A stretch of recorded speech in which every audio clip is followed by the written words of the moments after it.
She'll be lucky to get out of the gates. What they didn't know was that from here on in, the odds were changed. I was calling the shots. Don't worry, Uncle Joe. I'll mind the store.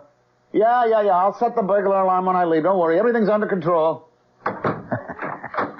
Yes, sir, Uncle. Your little boy Morty has everything under complete control. If I didn't know about that unnumbered bank account you got in Switzerland or all the blue chip stocks, I'd hate to do this to you, Uncle Joe. 22 right. 8 to the left. 31 right. 14 back. A real nephew, maybe you could have trusted, but a made-up one, you got only yourself to blame. I cleaned the safe out of everything in diamonds, just like Herbie would have made me do. They went into my pockets. It's surprising how little space nearly $1 million in diamonds takes up. Then I went to deliver my check to Herb. I'm stretching quite a point for you, Mort. Oh, I know that, Herb, but I'll be good for the check. Don't give it a thought. You and me, we're going to be rich men after that 4:30 finish. And no kickbacks. We're riding on all the suckers' money. Is that, you want a drink to it? No. I'll pass, Herb. I'm kind of pooped. I've been under a lot of strain lately. So I think I'll just go on home and take a little nap until post time. You're not going back to the store, huh? No. I think I'll just watch on TV while our jockey boots our fortune home. Well, maybe I come up and join you. We could celebrate together. Why not? Not in a million years, Herbie. Not ever. You're not seeing me again. When I heard you laying off those bets that you had to guarantee personally, my score with you was all settled. Who's that? Me. Mort. What are you doing home so early? Why, aren't you glad to see me? Well, of course, sweetie, but... What are you doing with the gun? Just checking to see if it's loaded. Why? Well, you know I always do that when I'm carrying diamonds. Diamonds? You're carrying some now? Yep. Oh, what for? I'm going on a trip. When? Right now. Oh, but I thought... You thought what? Well, I thought... Well, didn't you have a bet on a horse or something? That's right, I do. 2 of them, to be exact. On the same race. Well, I don't understand. Yeah. Pistol's all set now. I think you do, Sherry. What? Understand. Oh, Mort, honey, you're so strange. What are you trying to say to me? I'm not trying, honey. I'm going to lay it right on the line for you. How long have you and Herb been closing me out? What? Knock it off, Sherry. I can do without the injured innocence. I know the whole scheme, so you better come clean. Well, I don't know what you're talking about. You got tired of me, Sherry. Maybe you only married me in the beginning because diamonds were very big in your eyes. But I blew it all because I ran to the ponies. And they cleaned out what little I had. And then you met my bookie. You want to know something? I never really took a close look at him until today. He's quite a hunk of man. If you'd have told me, maybe I couldn't have blamed you for going for him instead of... No, look, Mort, before you do something crazy, just... No, not crazy, baby. No more. Don't point that at me. Don't you think I have the right? Why? Because you know my horse is going to lose. And then I'm set up to open the safe, Sheriff. Then when it's opened, your lover is going to clean it all out, pointing this gun at me. And then you're going to drive me out to the airport and shoot me and put me in my car and sink it in the river while you and Herb take off for South America together. Isn't that the plan? How could you know? I mean, what are you talking about? You, me, and Herb. And the future. I ought to put a bullet in your head right now. No, Martin, no. No, listen to me. I'm Sherry. You're Sherry. Your wife. Someone who'd do anything for you. Oh, to me? No, Mort, please. No, give me a chance. Whatever's in your mind, we can work this out. Can't we somehow? Oh, my God, Mort, can't we somehow? Please.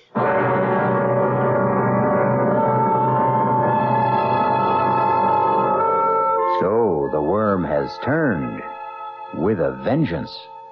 The biter is bit, and the man who asked for yesterday seems in full control and in command of history, with the power to change the shadow that coming events cast their shadow before.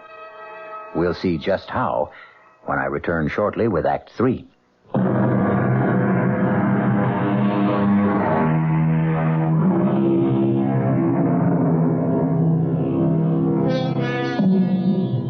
A woman has begged for forgiveness. A woman we already know deserves none. And what about her husband? A man with a miraculous second chance. Has he the humanity to be forgiving? Can he change the already preordained course of fate? In the first playing out of this particular chain of events, who was the ultimate victim? And who escaped? The answers are waiting. Please, Mort, give me a chance. I think we can work it out, Sherry. With your cooperation. Well, just tell me how. It'll be just the way you and her planned it. Except that I'll be using the other ticket that you've already reserved for South America. But what do we use for money? Just what you and Herb would have used. I already have the diamonds. We can leave immediately. Yeah, but the horse race. That doesn't matter anymore. Doesn't matter. When you've already bet Don't 10,000. look so guilty, Sherry. I'm aware that you know about that. Mort, you're scaring I'm me. also aware that the bet means nothing to me. That the horse isn't going to win. How can you know all these things? Let's just write it off to the strange fact that I have suddenly acquired second sight. Now you're scaring me even more. Maybe that's the object. Come on, let's pack and go. But, Mort, if you're going to lose the bet, how is it going to be paid? Oh, that's the beauty part. That's going to be your ex-boyfriend's problem, Herbie. But he hasn't The money? got... Well, like he threatened me, then he can pay for it in blood. Now, do you want to hang around and do the same? You couldn't leave me. I know too much. That's how it goes, sweetie. That's when I offer to come along isn't exactly take it or leave it. Let me put it another way. I've already reserved an earlier flight, and I'm leaving on it with or without you. Now, it's now or never. Make up your mind.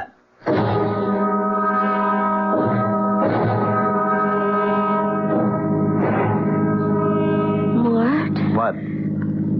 it still isn't too late Too late for what? to go back. Start all over. How? Well, the race hasn't been run. I could talk to Herb. Maybe get him to call off the bets. Forget it, Sherry. The bets are down, all of them. It's too late to call anything back. What are you slowing down for? We need some gas. We must have enough to get us to the airport. Or right at the bridge. Oh, I wish you could know how familiar this conversation sounds. Why are you turning off? We have an appointment right below the bridge here. You're scaring me again. Mort, what is it about you that... Maybe I've become the agent of fate. The what? It's finally catching up to you, Sherry. I don't know what... Mort, don't turn left here. This is a dead end. It ends at the river. I found that out once. Well, Mort, I think you're crazy. Mort, let me out of here. Oh, no, sweetie. I can't do that. A coffin is a coffin, no matter who the corpse turns out to be. What do you mean? You and her planned for it to be me. I've just revised the plan. Put that I've gun decided away. the only one that really deserves to be shot is you. Goodbye, Sherry. Welcome to my grave. I forgot I should have waited for a plane going over to drown out the shot that killed Sherry. But it didn't really matter. No one heard it but the two of us. It wasn't much of a climb back to the highway, and I had plenty of time to walk to the airport. I had no baggage except $1 million worth of diamonds. And for the first time in as long as I could remember, I was free. Ladies and gentlemen, your attention, please. An unexpected total inversion due to extreme weather conditions, aggravated by a heavy smog, has caused a temporary shutdown in all air traffic. Arriving planes are being shunted to alternate landing fields, and there will be no takeoffs on all scheduled airlines until further notice.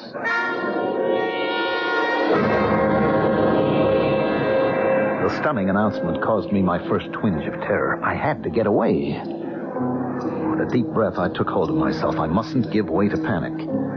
I was safe till at least Monday as far as the diamonds were concerned. Their loss wouldn't be discovered until then. But I had to get out of town before the race was run and lost. I knew Herbie would be looking for me. I could head for the nearest airport that was cleared and take a plane from there. The answer was just across the terminal building. Your attention, please. Oh, miss? Excuse me, miss? I'll be with you in just a minute, I've sir. been waiting for almost half an hour. Be back in a moment. Some panic, huh? You think there was a war on or something, huh? They've canceled all the flights. Yeah, I just heard. I come in here to use the plumbing. Now I see where maybe I'm going to make a heavy buck today. Why, what do you mean?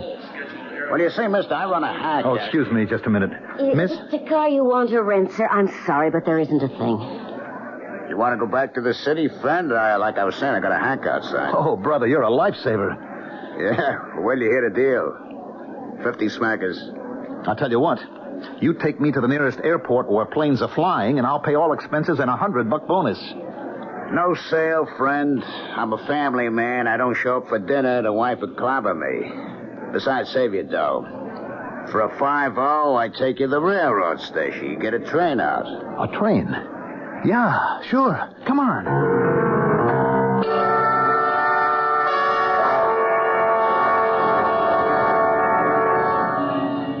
Oh, what's the matter, driver?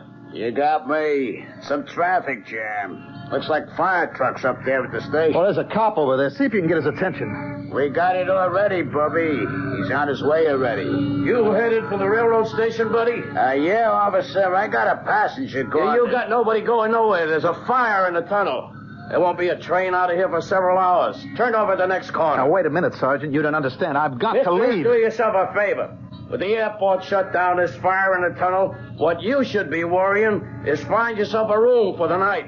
Well, the bus station. I can get a bus. That's where the laugh is on them. I mean, the business they could be doing tonight, the drivers had to pick this weekend to go out on strike. Okay, Hacky, you're holding up traffic. Move on. What am I going to do? I don't know, mister. But I'll tell you one thing. You've about used up your 50. Make up your mind wherever I drop you. It better be close. Just let me think a minute.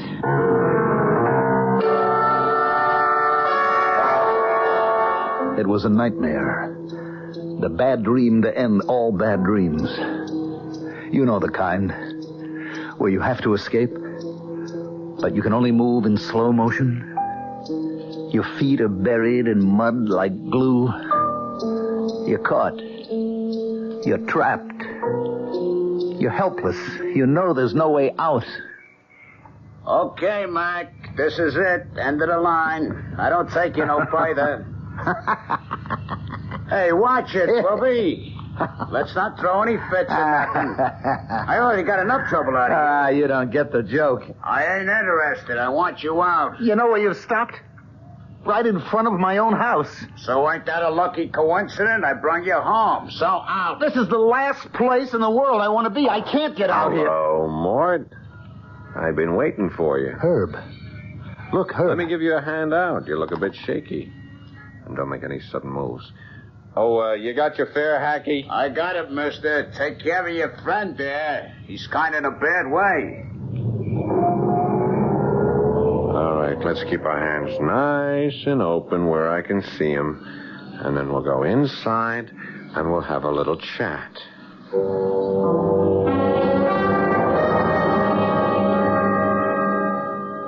So when you heard the race results, you came back to pay off your debt to me, and you left Sherry waiting for you at the airport, right? That's right, Herb. And you want to pay me off in dimes. Well, like I told you this morning, I don't have the cash on hand. Yeah, I'll get that. Yeah. Oh, yeah, this is Mr. Herman. Oh, they are? Oh, that's fine. Yeah. Yeah, I'll be there to pick him up. Right away. Yeah, thank you for calling. What was that? The airport ceiling is lifted. They're flying again. They wanted to confirm your reservations. You're on the next flight out. Well, how am I going to get there? I got my car outside. Our business is all finished. I'll drive you out to the airport. Come on, Mort. We don't want to keep Mrs. Herman waiting.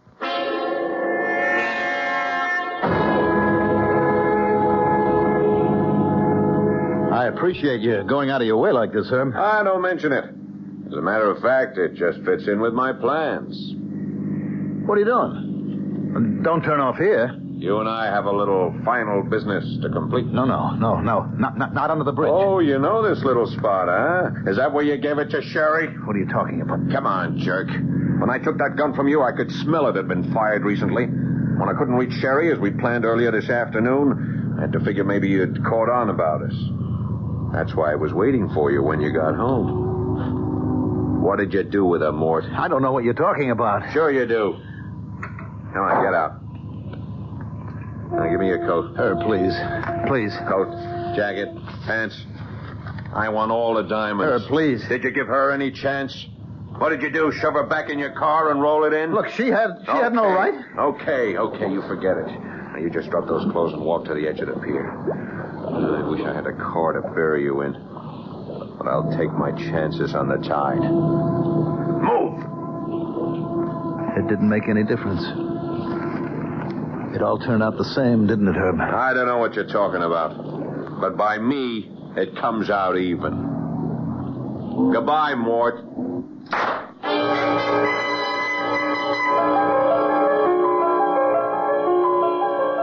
Where am I?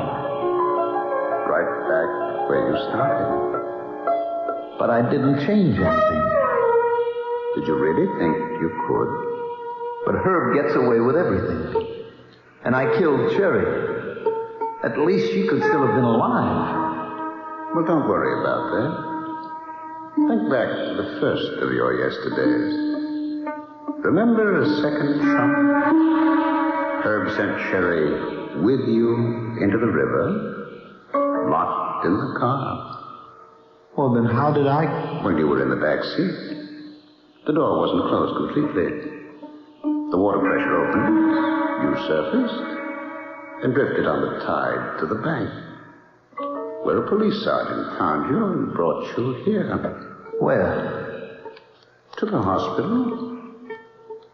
They're operating on you right now. Then I'll live? Do you think you should? I could prove it to you. If you'd just let me have yesterday again. Oh, no. No, I'm quite satisfied now. About what? That you belong to me. Now I pick up my part of the bargain. Your part? Tomorrow. I'll take care of all your tomorrows.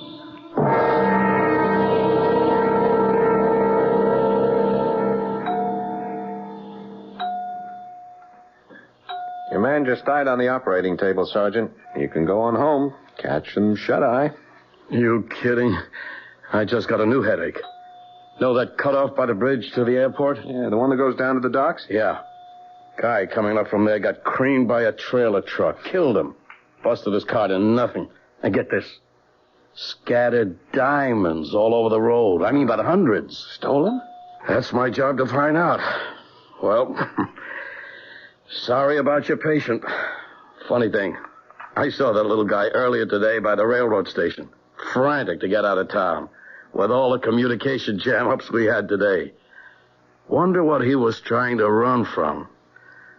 I guess we'll never know.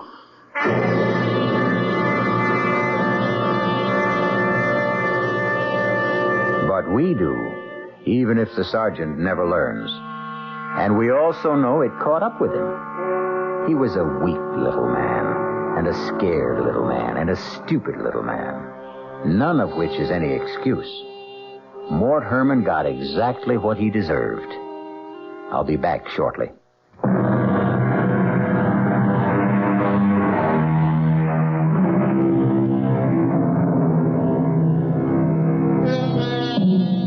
In the beginning, if you remember, I mentioned an often misquoted line. Backward, turn backward, O time, in thy flight. It was written by a lady named Elizabeth Akers Allen, and the misquote is one word. Not thy, it's your flight. But the preposition is of minor interest. It's the adverb that really matters. Backward. To turn time backward. One of man's dreams since time began. An idle dream, as we know now, because even if we could, in the end, It turns out just the same. Our cast included Mandel Kramer, Paul Hecht, Evie Juster, Ralph Bell, and Gil Mack. The entire production was under the direction of Hyman Brown.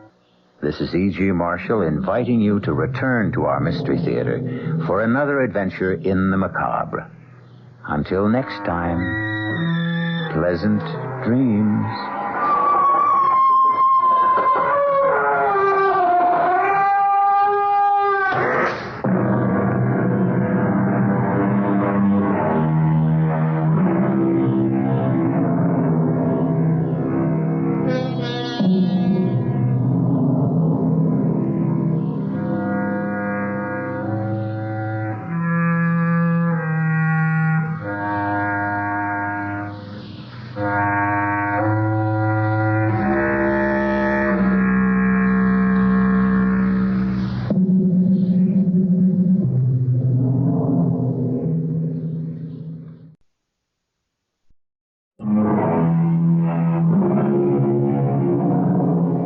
Come in.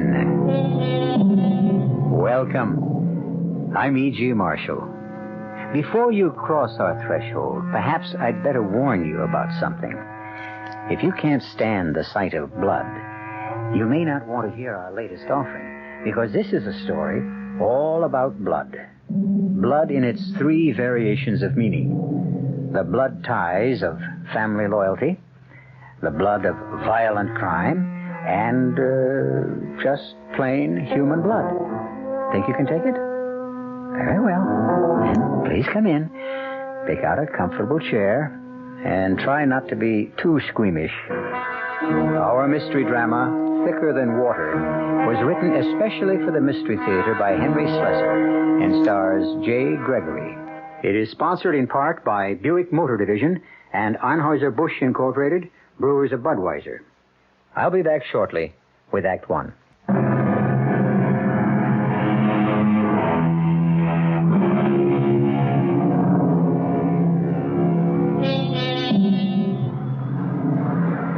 You're listening to what some people think of as jungle noises. But in this case, the jungle is what they think our large metropolitan cities have become.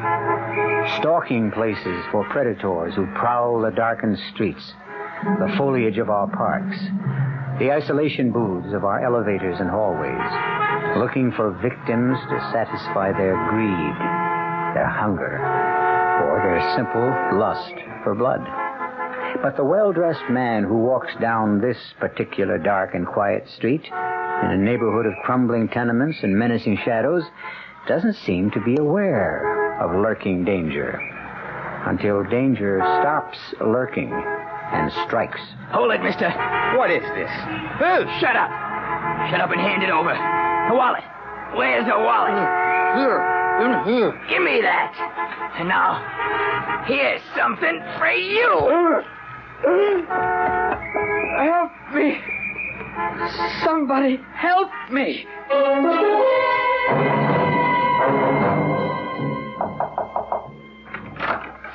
May I come in, boss? Yes, come on in, Olga. Thanks.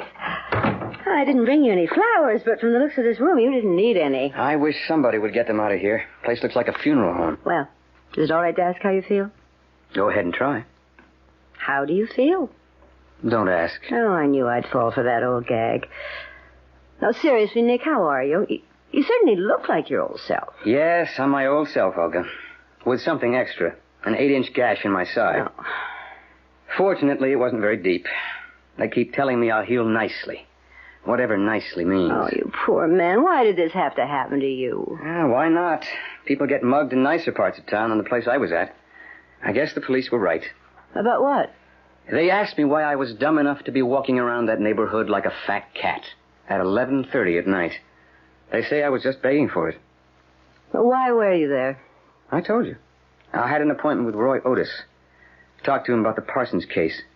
I thought I could get him to drop the charges if I went to his home personally and reasoned with him. Funny thing is, I succeeded. I was feeling so pleased with myself that I didn't think about what I was doing. So you walked right into the arms of the mugger. I don't know what I'm going to do with you, boss. I've Suppose you've seen the morning paper. No, I haven't. Story in it? Of course, the story's in it. And guess what they say? Yeah, I can imagine. Legal defender of muggers gets smugged. I'm sure they got a big kick out of that. Headline writers dig irony. Well, they don't actually call you a defender of muggers, but you are sort of number one in the field, aren't you? Roy Otis, that Wilson boy, the Fredericks case. I never meant to specialize. And I can tell you one thing. It'll be a long time before I go to court to defend some knife-wielding punk.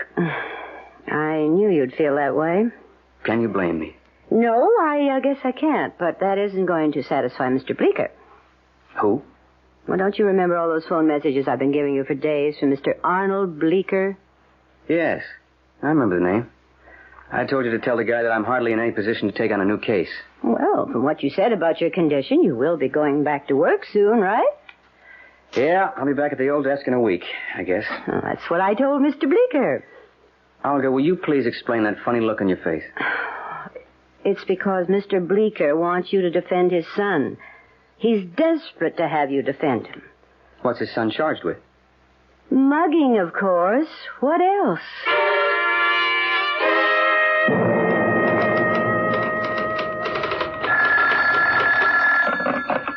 Mr. Wedge's office. Oh, yes, Mrs. Hamilton. How are you?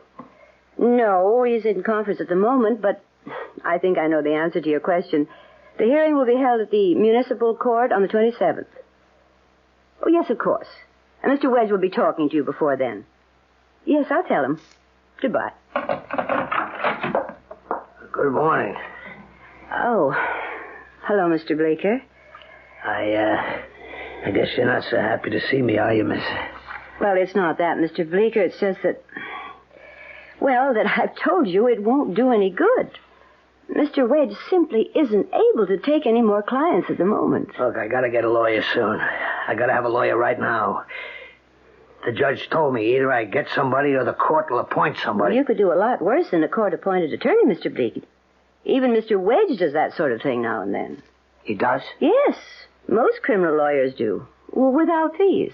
Well, then, let him do it now. For me, for my son. But I'll pay him. I'll pay him anything he wants. Really, Mr. Bleecker, it isn't a matter of money. Yeah, I know. You look at me, you see a poor man, but I'll pay. I'll get the money somehow.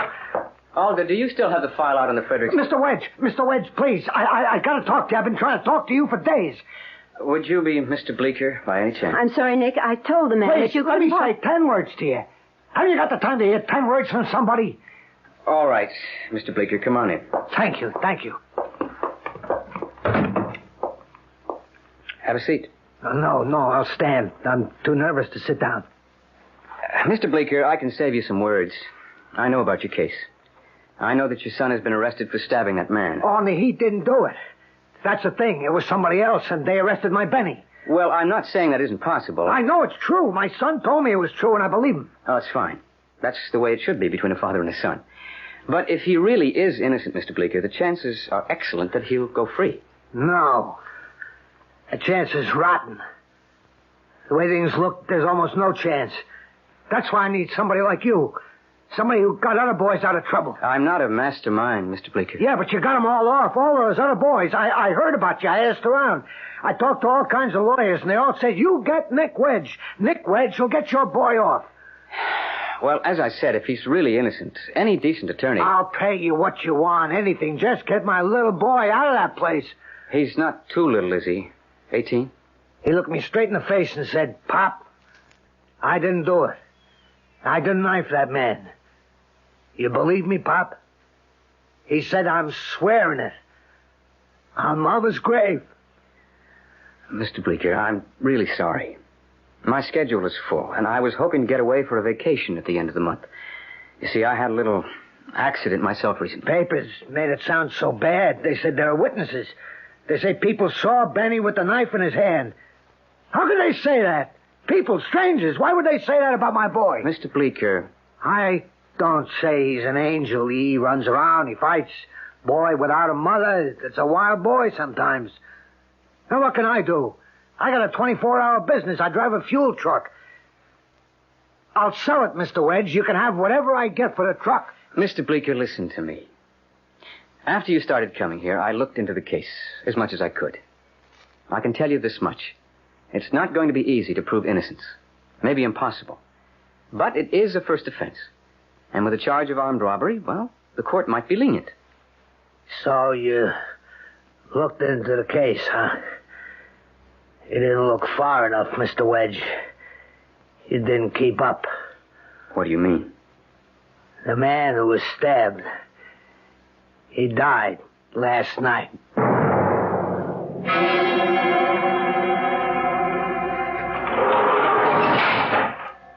Who are you?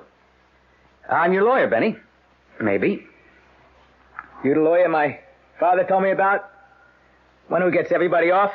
If that's what he's told you, he's wrong. Sit down, Benny. We have things to talk about. When can I get out of here? They told me I'd get out as soon as I got a lawyer. Whoever told you that was wrong, too. What about bail? My father says he can raise bail for me. Bail's been refused. What? You heard me. Now, this is a capital offense. The victim is dead. The charge is now homicide. The court has refused bail. You mean I gotta stay in this crummy place? Until the trial, yes. When's that? Don't rush it. We need every minute of delay we can get. I don't think this is going to be easy. Why shouldn't it be? I didn't stick that guy. I didn't have nothing to do with it. You admitted to the police that you were there when Kenneth Archer was stabbed. Sure I was there. I was hanging around with some guys. You were hanging around with a street gang called the Silver Stars. It's not a gang. It's like a club. We got a basketball squad and everything. Yay, team. We were all just walking down the street when this guy Archer came right in the middle of us. Now, maybe one of the guys stuck him. How should I know? Benny, why do you carry a knife? It's only a Boy Scout knife. They sell them all over. I use it for carving things, like, you know. Carving what? Totem poles? Hey, whose side are you on? All right, sit down. Let's go over facts the way the cops have them down. Anytime I say something that isn't true, you interrupt me, all right? Yeah. It was 10 minutes to midnight on October 9th. You and 4 other guys, all members of the Silver Stars, were walking down Thurman Street. Kenneth Archer was rounding the corner and bumped into you.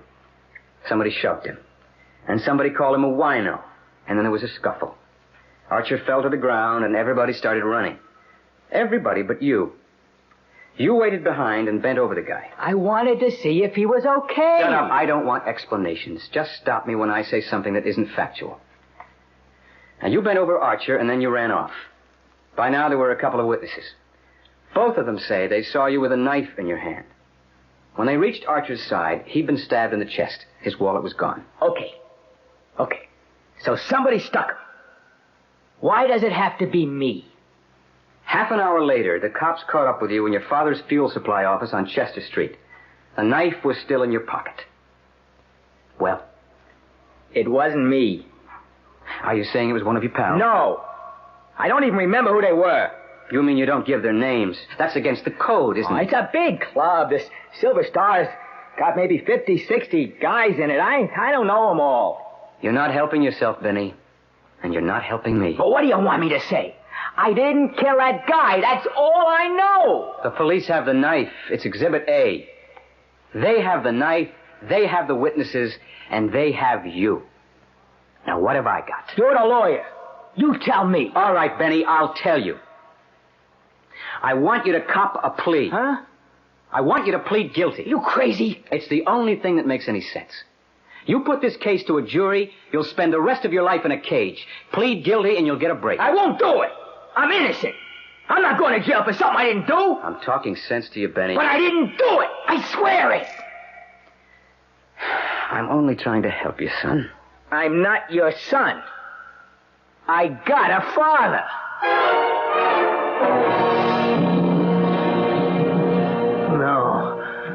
No, Mr. Wedge, don't say that. You can't give up. You've got to help my boy. Oh, that's what I'm trying to do. I know how you feel about kids like Benny. I know what happened to you. Well, that has nothing to do with it. If your son won't take my advice... But if he takes your advice, if he pleads guilty to second-degree murder, he'll go to jail for sure, right? Yes, he'll go to jail. For something he didn't do. Mr. Bleecker, I know you're his father, but that doesn't give you the right to ignore the facts. Look, A father's faith is a wonderful thing, but it's not a defense. Yeah. You're right. I don't know what I'm talking about. I better go. Mr. Bleecker. Yeah? All right. It's the dumbest decision I ever made, but we'll plead not guilty and then wait for a miracle.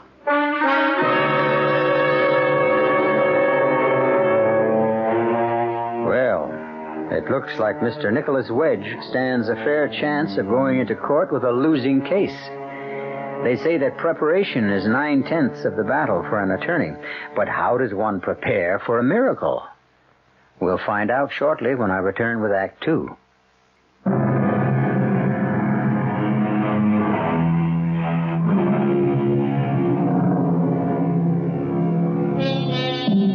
Here we are in the Criminal Courts building downtown. And from the looks of the crowd, the case of the People versus Benjamin Bleecker has attracted more than usual interest.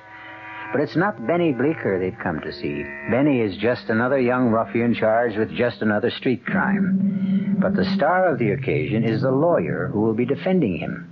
And the point of curiosity is, how will Nick Wedge succeed in saving his client in the face of some highly damning testimony? Mr. Dankers, you reside at number 8 Thurman Street. Yes, sir. Have you lived there long? About 10 years. Please describe the events that you personally witnessed on the night of October 9th. Well, I was sitting on the stoop getting a breath, and these kids come up the street. They was all wearing purple jackets. I didn't pay no attention on account of you see kids like that all the time, you know? They were marching like in a straight line, taking up the whole street, you know? And then this man comes around the corner. The man being Kenneth Archer. I didn't know the name at the time. He was just a man coming around the corner. And he bumps into this line of kids. Was there a scuffle then? Oh, yeah. There was a lot of pushing and shoving, all right. I mean, these were the kind of kids who thought they owned the whole street, you know? Objection, Your Honor. Sustained. Just describe what occurred, Mr. Dankers. Well, that's what I'm trying to do. Anyway, they all started pushing and shoving this man around, just because he bumped into them. And then the next thing I know, he was on the ground. Mm-hmm. Had he been hurt, in your opinion, or just knocked to the ground? Well, I couldn't tell, you know. I mean, he was kind of on his hands and knees like. And what happened to the young men who knocked him down? Well, they all ran off, you know. I mean, kind of laughing and yelling stuff. All of them? Yeah. All 5 of them run off. Only then one of them turns back all of a sudden and goes up to the guy. I saw him bend over him. Did he speak to the man? I don't know. I don't think so. I saw him reach down. I guess that's when he stabbed him. Objection. Sustained. Please don't volunteer information, Mr. Dankers. Just answer the attorney's question. All right, Mr. Dankers. What happened then? Well, then he ran off, just like the rest of them. But that's when I saw the knife in his hand. You actually saw the weapon? I sure did. But you didn't know that the knife had actually been used until you went up to Kenneth Archer. Objection, Your Honor. The assumption that the wound was caused by the weapon that this witness presumably saw is unwarranted. All right, I'll be happy to amend my statements, Your Honor, that Mr. Dankers didn't know that a knife had actually been used until he went up to the fallen man. Will that satisfy your objection, Mr. Wedge? Yes, sir. Go on, Mr. Dankers. You say you ran up to the man to see how badly he was hurt. That's right, and by the time I got there, I saw all this blood on the ground. Mr. Dankers, how far away were you when all this happened? Oh, I don't know, maybe 40, 50 feet.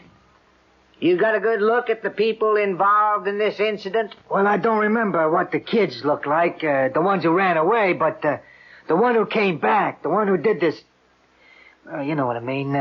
Him I saw clear as anything. And the knife in his hand. Do you see the man in the courtroom right now? Yes, sir. Yes, I do. That's him over there. All right, no further questions. Counsel for the defense may cross-examine. Mr. Dankers, do you always wear glasses? That's right. Actually, even with correction, your vision isn't very keen, is it? I'm 67, mister. Wait till you're my age. It was almost midnight on a street which is lighted by a street lamp actually 30 yards from your building. Is that right? I never measured it. Well, I have, and you can take my word for it. The lamp is a good 30 yards from the scene of the crime, yet you saw a small jackknife. This knife, Exhibit A. Look at it, Mr. Dankers. Yes, I saw it. It's not a very large knife, is it? But I saw it just the same. It was, sort of flashing in the light, you know? To tell you the truth, I might not have noticed it at all if it wasn't for one thing. What's that? Mrs. Dankers, my wife. She was sitting right next to me and she said, "Look, Saul, that boy's got a knife."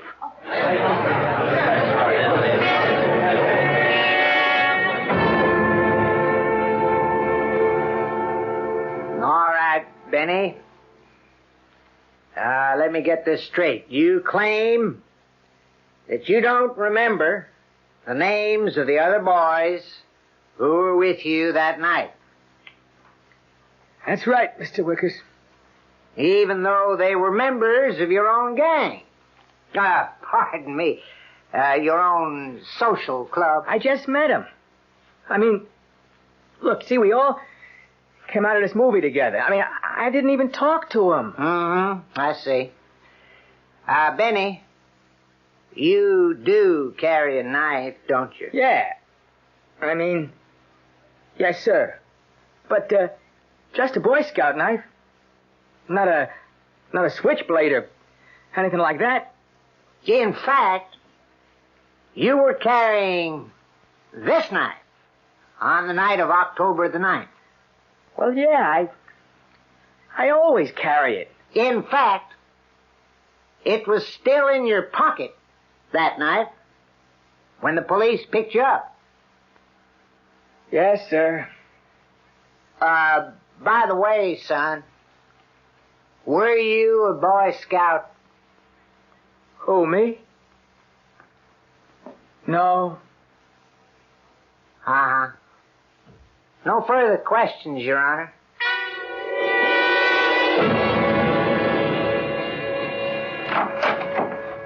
Nick, would you like a coffee now? Oh, yeah, Olga, bring it in. If you have some whiskey, bring that in, too. In fact, forget the coffee if you got whiskey. Oh, sorry, boss, but it has to be coffee. All right, thanks. Nick, it's not going so well, is it? Well, that's the understatement of the year. Do you think you made a mistake putting the boy on the stand? Well, I didn't know what else to do. I don't have any rebuttal witnesses. I don't have anyone to get up there and say that Benny Bleeker didn't have that knife in his hand. That he didn't kill Kenneth Archer. I figured the kid's own sincerity had to be my witness. Well, do you really think he came off sincere? What do you think? Me? Oh, I just sharpen the pencils and make the coffee, and judging from your expression, not very well. Well, it's not the coffee. It's me. I've got a bad taste in my mouth. It's called premonition of disaster. You're going to lose, aren't you? As far as I know, there's only one person in the whole world convinced of that kid's innocence. Unfortunately, that person is his father. Too bad you can't get him on the stand. He won't make a convincing character witness. Although he did a good job on me, didn't he? If it hadn't been for that guy, I'd never have taken this case. Nick, do you know something? You don't look well. Losers never look well. When this is over, you ought to see your doctor again. Maybe that knife wound is acting up. A head shrinker, that's what I ought to see. No, I mean a doctor. You know something? It's a thought. Maybe I ought to see Doc Haggerty. Who's he? Well, you remember Haggerty on the Hofstra case, 1969? Oh, well, he's not the kind of doctor I mean. He's a sort of biochemist, isn't he? That's right. He's got an office at Dugan Hospital. Olga, I'm going out. If anybody wants me, I'll be back around 4. You mean you're going to see him now? Yes. To find out if he's got any good medicine.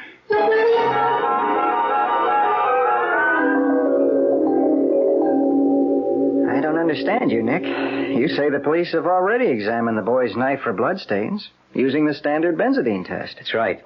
It didn't show any. But that didn't mean anything. They claimed that naturally Benny would wipe the knife clean. Well, that stands to reason.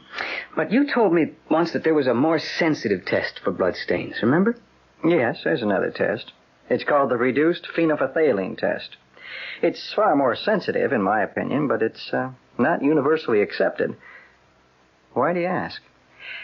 Doc, I want to make that test. Well, all right. Get me the boy's knife. I can't do that. It's court property. Exhibit A for the prosecution. But could you demonstrate the test for me with another knife? One just like it. I suppose so. If you have one like it. I do, right here. I picked this up on the way over. It's identical to the knife Benjamin Bleecker carried. Pretty cheap, too. $1.98. Well, the cheaper the better. Why do you say that? I'll show you. First, I'll mix up some of the reduced phenolphthalein solution. Then, when it's done, we'll dip the knife blade into some whole blood, wipe off every trace, and dip it into the solution. And even after it's wiped, a stain might appear? Well, that's what I meant by a cheap knife being better.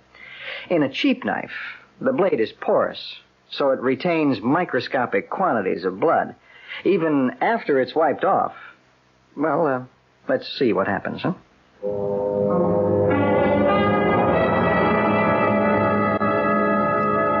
All right, Nick.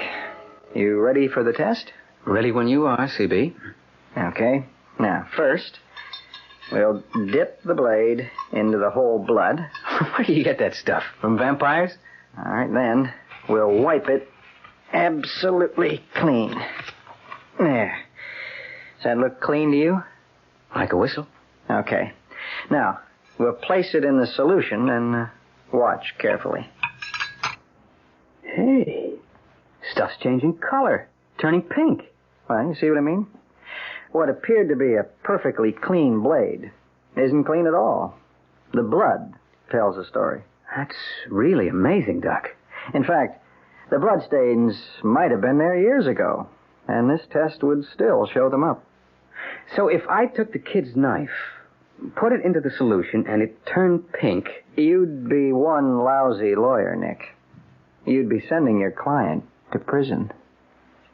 Yeah, maybe. And maybe unfairly, too, because, you see, the test doesn't prove whose blood is on the knife. Even if your client just cut his own finger once, it'd work just the same. He'll look just as guilty. All right. That's something I can straighten out with him. Right now.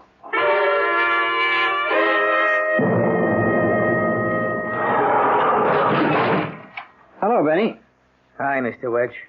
Benny, I want you to listen to me very carefully. I got something important to ask you. I've got an idea that may save your skin, but I have to know something. And it's got to be the truth. What is it? There's a test, Benny. A test that can determine whether or not there was ever blood on that knife of yours. Ever. Understand? Yeah. So what? Well, I intend to make that test in court tomorrow. If it's negative, the jury will know that you didn't kill Kenneth Archer. Oh, I don't understand that kind of stuff. I'm not asking you to understand. If you stab that man, a jug full of chemical is going to turn pink, and you can kiss your freedom goodbye. But there's something else. If you ever cut anybody with that knife, even yourself, that chemical will turn pink.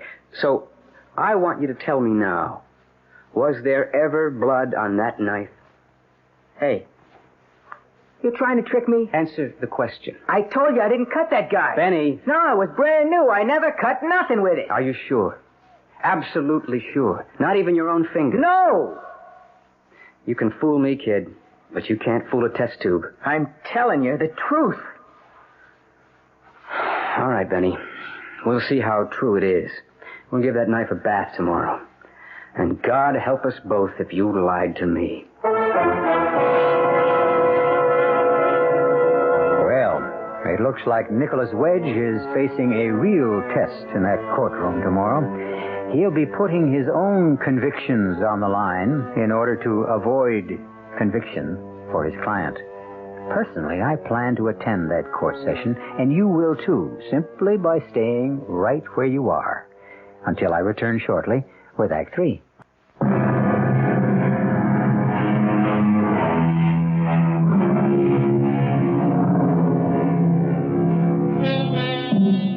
Once again, the trial of Benjamin Bleecker is a well-attended affair.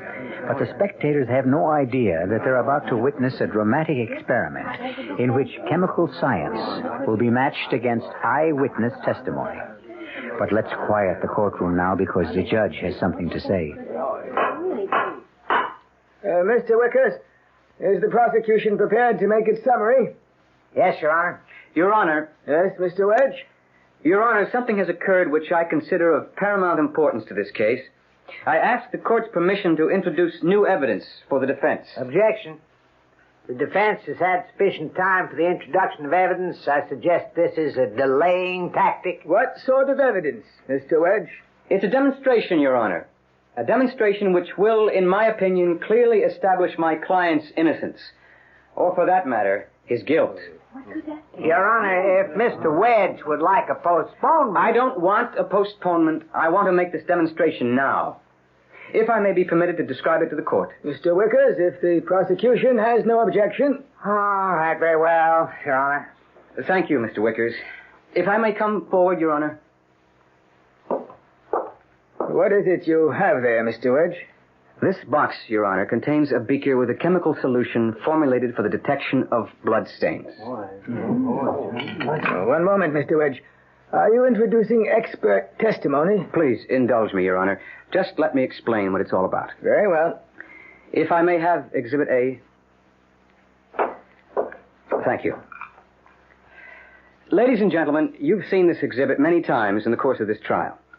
The knife which presumably killed Kenneth Archer. The knife which was in the possession of Benjamin Bleecker on the night of the slaying. Now, when someone is killed with a knife, what happens to that weapon? Invariably, it becomes covered with blood. And yet, during this entire trial, not one mention has been made of that word. Well, I mention it now. Blood. Look carefully at this weapon. I'm sure you all know that it has never left the court's possession since my client was arrested. Now look at this blade. See how clean and shiny it is? That's not surprising. The knife is new, purchased only a few weeks ago. But what may surprise you is that this clean, shiny blade can still tell a story of guilt or innocence. For as every chemist knows, there is a virtually infallible test which can determine whether an object of such porous metal has ever touched even one drop of blood. Your Honor, I intend to prove once and for all whether I have been defending a young man falsely accused or a lying murderer. I intend to dip the blade of this knife in a solution of reduced phenolphthalein, the most sensitive of all blood detection chemicals. One moment, Mr. Wedge. Yes, Mr. Wickers. You say that this beaker contains what? Well, I'll try to pronounce it a second time, Mr. Wickers, although the first was tough enough. Reduced phenolphthalein. And how can we be certain that it contains this, solution? Could be lemonade, as far as we know. I have a statement here from Dr. Harold Haggerty of the Dugan Hospital, testifying as to the contents. One moment, please. If you plan to produce expert testimony, why isn't that expert here to testify? I don't plan to call a witness, Mr. Wickers. I plan only to make this test. But you are aware that the accepted blood test in this county is the benzidine test, which is... If the prosecution will allow me to conclude my statement... Mr. Wedge, do you presume to be a greater expert in forensic chemistry than the county police laboratory? I'm not presuming anything. I'm telling you that if the knife blade turns this solution pink, it will prove beyond a doubt that there was blood on Benjamin Bleeker's knife. But if it remains clear... Your Honor, objection. State your objection, Counselor. This is the most ridiculous and flamboyant thing I've ever seen in the courtroom. The police laboratory has already made the standard test of the weapon and found no bloodstains on the knife. It was wiped clean. But, Your Honor, the sensitivity of this test At no time during this trial has the prosecution denied that absence of bloodstains. Mr. Wedge is planning to demonstrate something we already know, using a test which is not accepted as standard laboratory procedure. I suggest that this so-called demonstration is pure theatrics, intended to mislead and confuse the jury. Mr. Wedge, the court must agree with the prosecution. You are not a qualified expert in forensic chemistry. Mere corroboration of the police laboratory report is gratuitous evidence which must be considered inadmissible. But my client was willing to have me make the test. Don't you see? He knew the chance he was taking. I'm sorry, the demonstration is improper. The objection is sustained. But, Your Honor... Sustained, Mr. Wedge. You cannot make the test.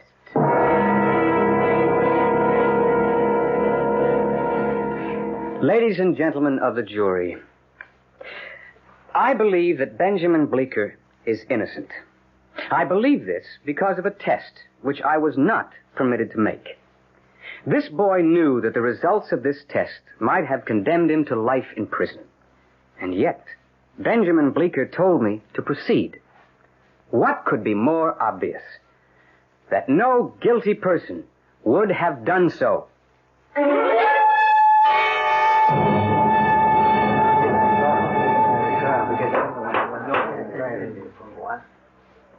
Will the foreman of the jury please rise?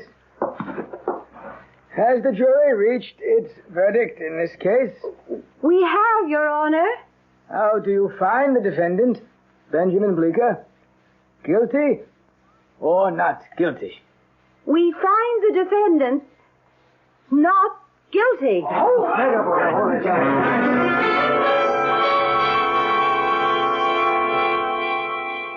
Bless you, Mr. Wedge. God bless you for what you did out there. Yeah. You really did a job on him, Mr. Wedge. Gee, thanks a lot. I didn't ask you in here to congratulate me. I had another reason. Yeah. I know we should talk about the fee. No, Mr. Bleecker. It's not my fee I'm worrying about. It's my conscience. Your conscience? Why? Because of what I just did. Yeah, but you saved my boy. Yes, I know. But in order to do that, I had to resort to exactly what the prosecuting attorney called pure theatrics. What? I don't understand. I didn't want to make that test. Do you understand? I didn't want to make it. Didn't even plan on making it. I would have had to, I suppose, if there was no objection. But that was the chance I took. Now, wait a minute. You didn't want to? If the stuff in this beaker had turned pink, it would have been all over for your son. I was counting on the prosecution objecting. I wanted their objections because I thought the jury would be impressed simply by the fact that we were volunteering this experiment. Yeah, but if you had made the test, it would have been all right, too. How do you know? Well, because it would have been. Because what my son said was true. Well, there's only one way we can really know that, isn't there? You see this, Mr. Bleecker? Hey, that's my knife. That's right. Exhibit A. What are you going to do? We're going to make the test that judge wouldn't allow. We're going to make it privately. Just for us. But why? What does it matter now? It matters to me. That's why. Hand me that knife, please. The knife? Give it to me. Don't you want to know the truth, too? The truth. Pop, for the love of... Pop, what are you doing? Bleecker, what are you doing with that knife? I'm cutting myself with it, Mr. Wedge. Cutting my hand with it. Pop, are you crazy? Here, Mr. Wedge. Here's your knife. Make your test now.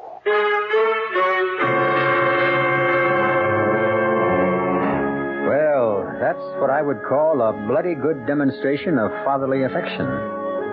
Maybe Nicholas Wedge will never know whether his client was guilty or innocent, but he'll never forget that he's seen vivid proof that blood is, indeed, thicker than water. I'll be back shortly. Our cast included Jay Gregory, Robert Dryden, Bob Caliban, Grace Matthews, and Ira Lewis. The entire production was under the direction of Hyman Brown. Radio Mystery Theater was sponsored in part by Anheuser-Busch Incorporated, Brewers of Budweiser, and Buick Motor Division. This is E.G. Marshall inviting you to return to our Mystery Theater for another adventure in the macabre. Until next time, pleasant dreams.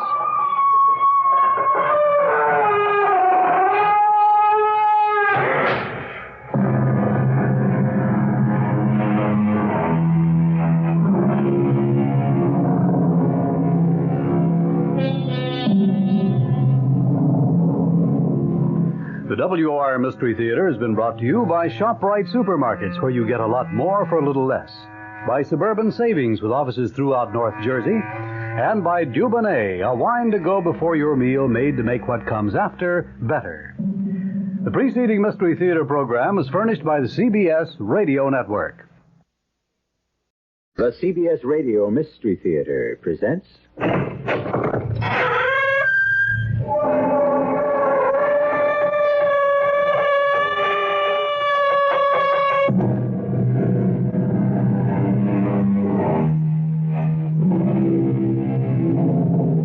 Come in. Welcome. I'm E.G. Marshall. A gentleman named Frank Richard Stockton, whose name may not be familiar to you, as I must admit it wasn't to me, wrote one of the most famous short stories of all time. It was called The Lady or the Tiger. I mention it only because, in its own curious way, it reminded me of the story that Dr. Felix Brandt is about to reveal. What impulse drives me to put what follows on paper? I don't exactly know. I suppose it's a need for confession, or perhaps a prayer for forgiveness to a God I've forgotten and whose mercy I do not deserve when I die, which will be shortly. And I wonder, when they close my eyes at last, if I shall meet the soul of Hugh Prentice, and if I too be condemned to wander eternally in a vast limbo of loneliness as punishment for my crime. A crime worse than murder, for which I do not have the courage. But I was determined. The death was too easy for someone who had violated the one person I had held most dear in all my life. So I dared play God out of my own special knowledge and exact a punishment to fit the crime. Whoever reads this, make your own judgment. What has been done cannot be undone.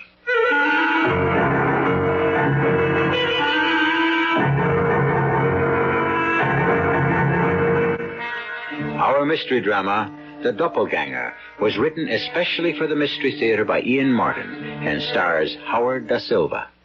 It is sponsored in part by Buick Motor Division. I'll be back shortly with Act One.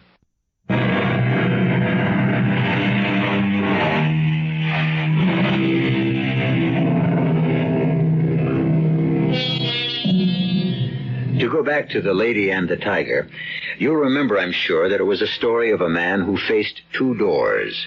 Behind one of them was a famished, raging, man-eating tiger who would devour and destroy.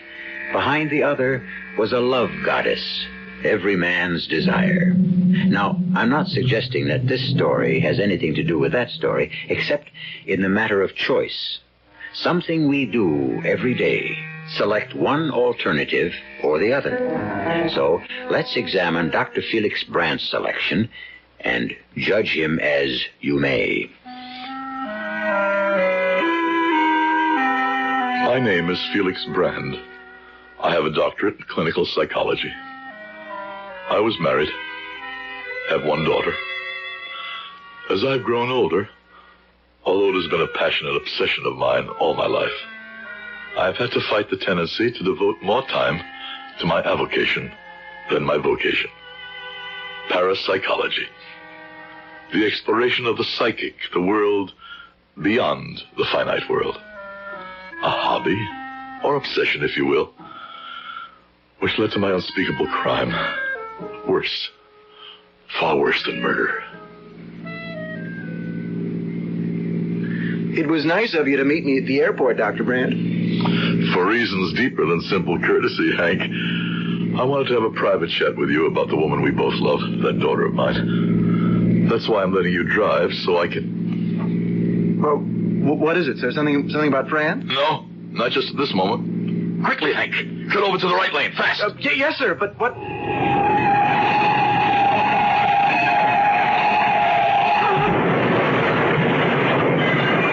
My God. Doctor, if you had told me to pull over, that maniac would have hit us head on.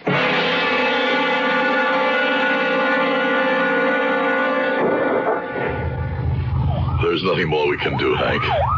The police have it in hand. Let's drive on. Yes, sir. The man is dead. I don't know. Probably. He is dead. How do you know? I don't. I only sense it. He didn't want to live. I don't know why. Heart condition, terminal disease. Some reason. Well, how could you know what kind... Well, how did you know to tell me to pull over so suddenly? As if you knew in advance there was going to be an accident. I'm an old man, Hank. An old man who meddles perhaps in too many things outside my province. I've been looking deeper and deeper into parapsychology, and some of the things I've come to believe in rub off. What things, sir? Oh, extrasensory perception, ESP, if you'd rather. Clairvoyance, telepathy, all sorts of psychic phenomena. I'm thinking of abandoning classic psychology and switching over to the other side. Matter of fact, I'm already teaching one course in it. And that's of little interest to a lawyer, or even my prospective son-in-law. Tell me, what brought you flying down from law school for the weekend? Well, didn't Fran, hasn't Fran said anything to you, Doc? About what? I don't know, just, well, her letters have been very strange lately. Not very frequent. I thought something might be wrong. I mean, I had a hunch. The amateur outflanks the expert. I hope you're wrong. You have me worried. Fran is everything in the world to me. If anything ever happened to her... She means as much to me, Dr. Brandt. And don't you worry. If anything is wrong, between us, we can set it right.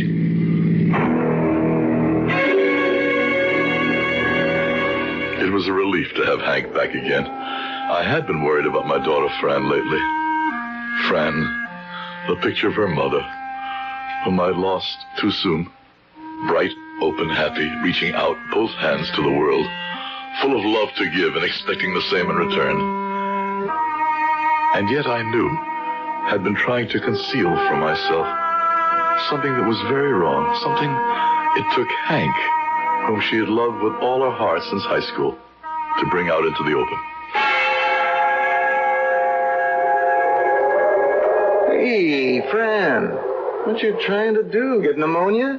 Oh, hi, Hank. I didn't think you'd be here so soon. I'm warm enough. Huddled out here in the gazebo with snow all around and the wind whistling up icicles.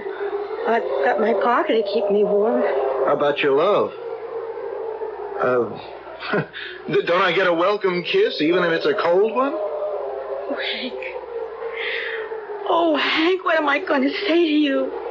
Well, something a lot more straight from the shoulder than those weaseling letters I've been getting recently. I know. I'm not very proud of myself at the moment, Hank. Hey, you don't have to cut corners with me. There's another guy, right? Hank, please, listen to me and try to understand. You see, Dad has been teaching his regular survey course in basic psychology, and I met this guy there, and I don't know, something crazy happened, something I wasn't prepared for or even thought about in my well-ordered life. You fell in love with her? Yes. Which lets me out. Please don't put it like that, Hank. It's something so sudden, so overwhelming. I don't... Hey, don't I even get a chance to get up to bat for the 9th inning? It's too late, Hank. I'm going to have his baby. Oh. Well, that's right between the eyes. When's the wedding? I don't know. I just found out. About me, I mean. I could cheerfully wring that rabbit's neck. Did your father know? Not yet. And this guy? I haven't even told him yet. Why not? Well, I just haven't had the chance. Okay. So it shouldn't be a total loss, and I don't waste the whole trip down here. We'll make a deal. I'll tell the doc about it, and you pin down your dream boy. What's his name, by the way? I won't tell you that. I'm afraid to. I do love you, Hank. Why did something else like this turn up? Fran, I'm no oracle. It's just what happens to people. Sort of thing that shakes faith and makes you wonder about God, but it's life. It's what we have to live. Come on, let's both go inside before we freeze to death. I can't believe what you're telling me, Hank. Now, you'd better, Pop. It's true. Pop? Sorry about that. Just slipped out. That's what I always wanted from Fran and you. And we can't legislate or play God. It's not the way it's going to be. But who's the man? Well, that's Fran's secret. And it's her right to keep it that way. There's nothing either of us can do about it. I wouldn't agree with that. You'll give her up so easily? I never owned her. She's her own mistress. But you won't fight for her? Doc, have a heart. What can I do? I can't force her to love and accept me. The best I can do is be a good loser.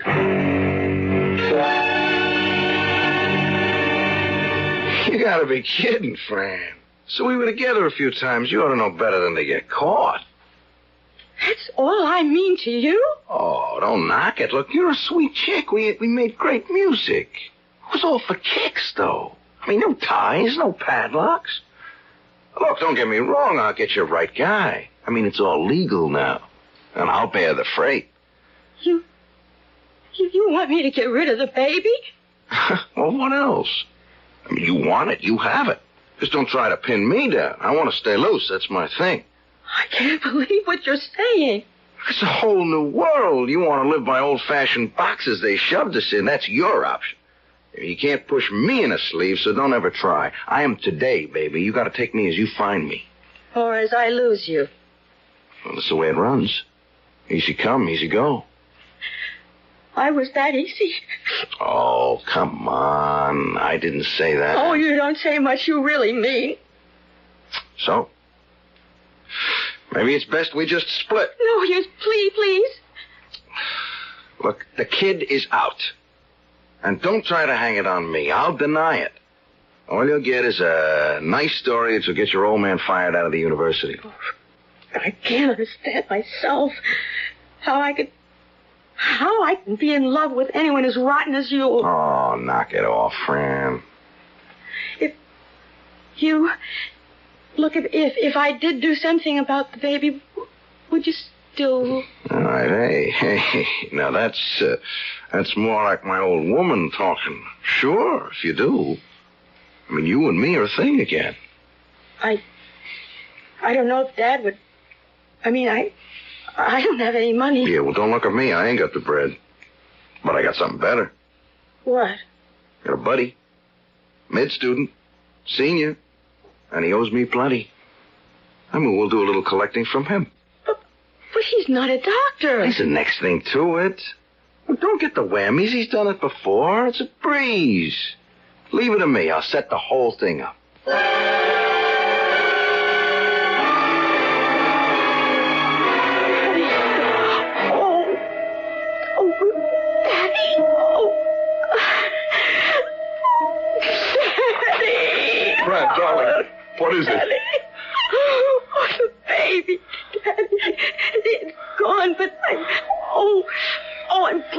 Oh, good Lord. Doc, anything I can do? Yes, Hank, call Dr. Montrose and get him here fast.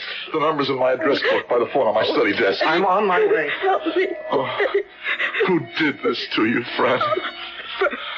Friend.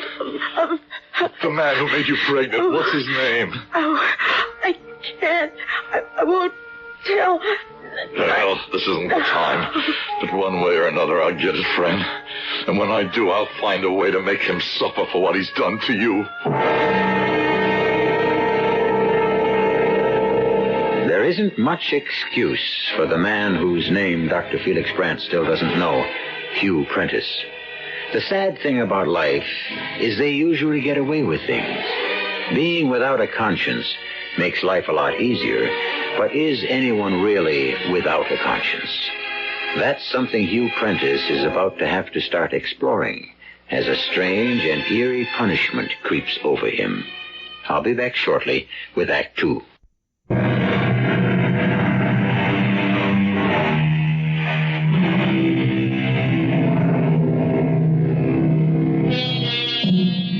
Of course, in the Gilbert and Sullivan tradition, the Mikado's object of making the punishment fit the crime was comic and light-hearted.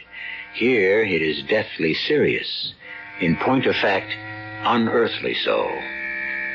Dr. Montrose was able to bring the hemorrhage under control after he arrived, and once it had stopped and Fran was under sedation, he met with his old friend Felix in the study. Well, she's all right now, Felix. Nothing to worry about. You don't think we should get her to the hospital? Yeah, under ordinary circumstances, perhaps, but I'd say she's out of danger. She'll have to be watched closely, but I can handle that. If I put her in a hospital, it's all out in the open. You don't want that, do you? What do you mean, Jim? This is a pretty hidebound community, Felix. You're a good friend, Jim. Well, of yours and little Fran. I don't want to see her hurt anyway. Why did she do it? I don't know. I mean, she and Hank are going to get married anyway, so why? It wasn't Hank's baby. Oh. What would you do about the man who started all this, Jim? If it were my daughter? Yes. I don't know. We're a little elderly for physical retribution, aren't we? And any other course, and problematical, probably hurt Fran more than the man. Do you know who he is? No. Fran won't tell me. I suppose the best thing to do is let it go.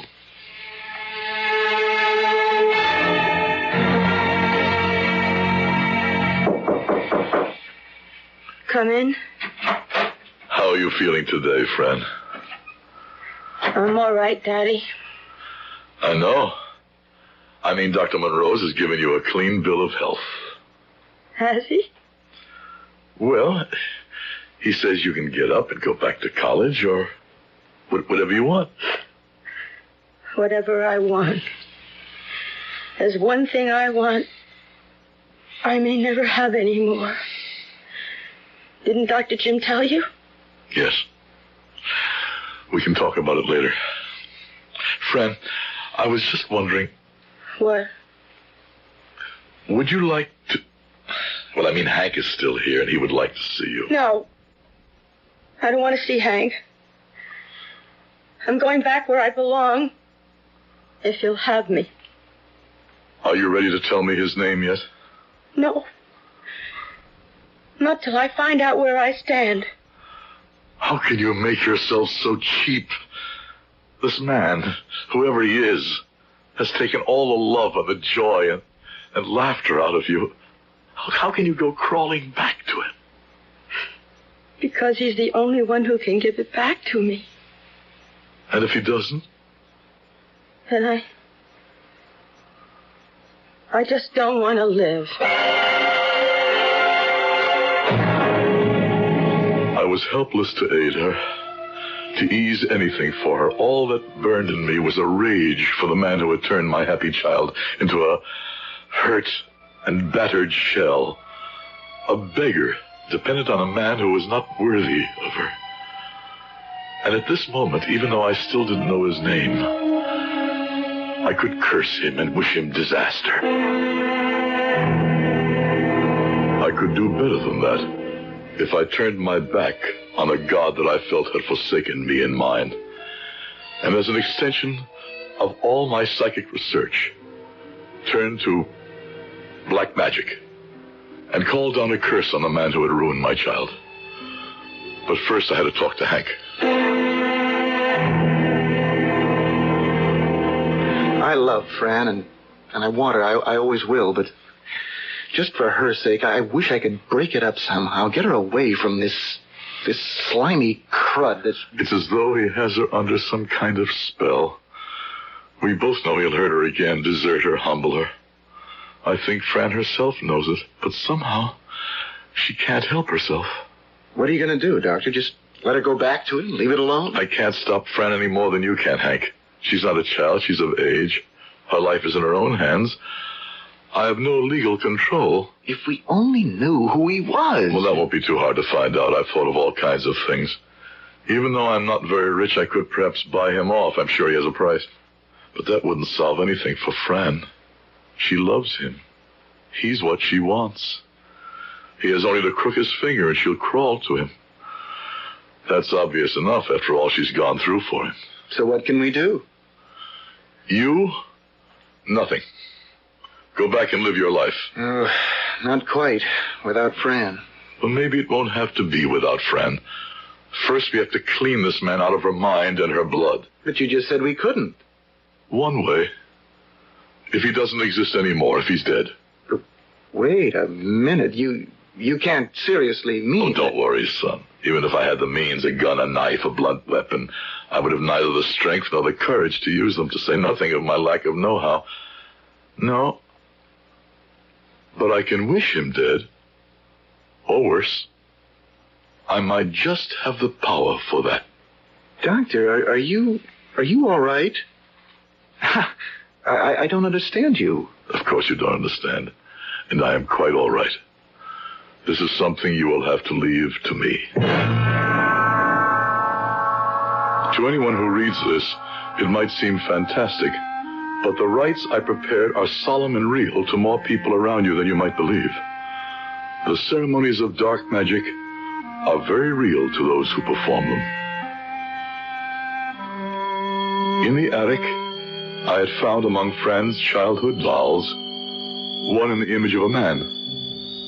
I turned my study into a chapel of the damned, burning sulfur and asafoetida. Then I recited from my book of ceremonial magic.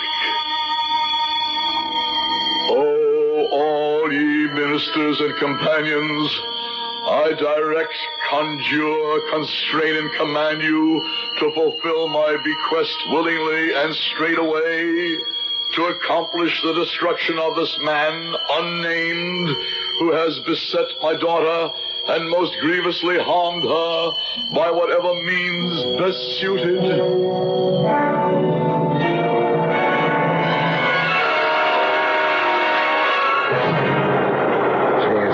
It's great to be swinging with you again, baby. Oh, I wasn't sure you'd want me back. I look so... I don't know. You look great, kid. My old woman again. Sorry we got to ride the subway, but who's got bread for the hacks these days? Oh, I don't mind where I am. Just so long as it's with you. Yeah, stick with me, baby. You'll ride first class all the way. Unlike these types. Look at them. Long gone. You and me are special. Just waiting for the right break. The chosen, huh? If you choose me. I'll buy you all the way down the line, kid. Take a look. Who is there who could walk into... What is it, Hugh? Yeah, halfway down the car there. Look. You see that guy? No. Which one? You nuts? What do you mean, which one? How could you miss him? He's a carbon copy of me. He's even wearing the same jeans, the embroidered jacket. No, I don't see anyone who... Come on. Let's go. I gotta catch up with him. Hugh, take it easy. I don't see anyone like you said. He disappeared. He's gone, but he's like my double. Come on, let's go upstairs. No, I've got to get home, Hugh. Look, this won't take a moment. Yeah, there he is. He's right at the top of the stairs, next to that fat dame. No, there's no one there. She's all alone. Are you out of your... He's gone again. But he was looking right at me. Who the devil do you suppose he was? What did he want?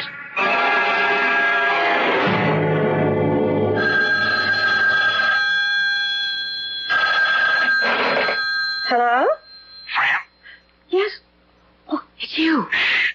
Listen, I gotta see you right away. I need help. What's wrong? I can't talk on the phone. Meet me on the campus, by the fountain. Something real crazy happened last night. I don't know who else to ask what to do.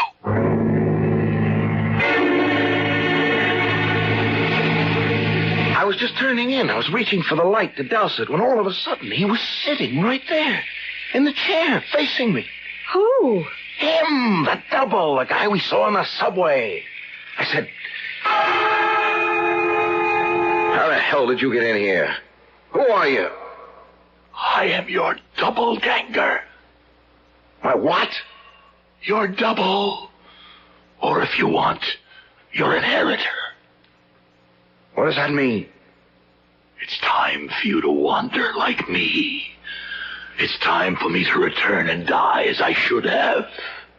I don't know what you're talking about. A long time ago, so long you can't even begin to imagine, I sinned. And because of my sin, I was not allowed to die in peace, but condemned to wander in infinity until I found a body I could be laid to rest in. My time is almost here, and in you, I will find a home again. I don't know what kind of a nut you are, Jack, but I'm going to kick your tail out of here so I can get some sleep. That won't be necessary. Sleep for you is all I'm waiting for. Huh? When you are safely asleep, you are at my mercy. The moment your eyes close, your body will be mine, and your soul be left to wander through the ages alone, waiting endlessly for peace and the blessing of eternal sleep. Get out! Get away from me! You're nothing but a... Nothing but a what, Hugh? He's a ghost. I mean, I could see him, plain as I see you, but I could see through him, too, like a lamp in back of him, shining through his head. See, the pattern of a chair he was sitting in, as clear as a bell through him. I mean, he wasn't real. See, so I threw on some clothes. I ran out of the house. I spent the night walking. I was afraid to go to sleep, to bed. Fran, but nothing like this ever happened. Even on the wildest trip, I never blew so wild as this. What am I going to do? Hugh, I think you should see my father. Yeah. Oh, sure. That'd be great after everything. I'd be lucky if he didn't try to have me arrested. He doesn't know who you are. He doesn't know you were the one. Yeah, but what could he do? He's a psychologist. He could help you. Look, you're in one of his lecture courses. All you have to do is go up to him and say you have a problem. He'd help you. Now, the whole thing is crazy. I see some character on a subway in threads like me. I have a crazy dream. Right away, I blow my cool. There's nothing the matter with me. Come on, let's cut out. I ain't even going to see you home. I'm going back to bed and catch some shut-eye. Oh, Hugh, listen to me. Don't look at me that way. Don't you turn against me. Do you think I could, after all that's happened? Yeah. Right, you I could count on. Yeah. You're my woman no matter what I do to you, right? I love you, Hugh. And don't ever forget it, baby. Now, come on, blow. I gotta hit the sack.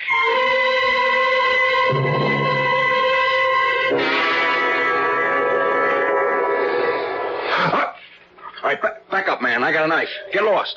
No, you are the lost one. What are you talking? Who is it? Your double-ganger just waiting for you to get tired enough till your sleep is deep enough. For what? To take over your body, so that with it, I may bring myself to the peace of the grave.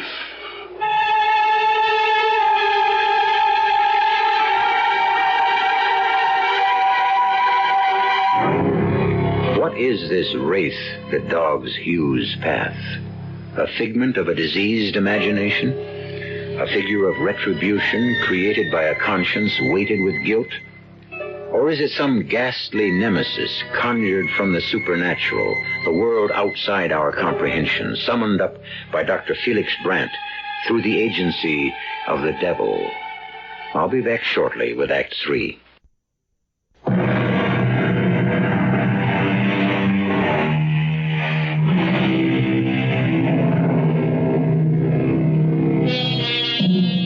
That night, Hugh Prentice fled to his apartment as though the hounds of hell were at his heels. Locked in securely, with every light blazing, riding high on Benzedrine to keep awake, he paced the 2 small rooms like a caged tiger. And everywhere he turned, he faced the doppelganger, watching him silently, waiting patiently, a twisted smile of anticipated triumph on his face. At last he could stand it no longer and fled the apartment with the first light of morning, roaming the streets, afraid to turn his head, knowing his double still followed on his heels. At last, exhausted, he found a small restaurant open and sat there drinking coffee after coffee and watching the clock till 9 o'clock came. Then he crossed to the public phone to make a call.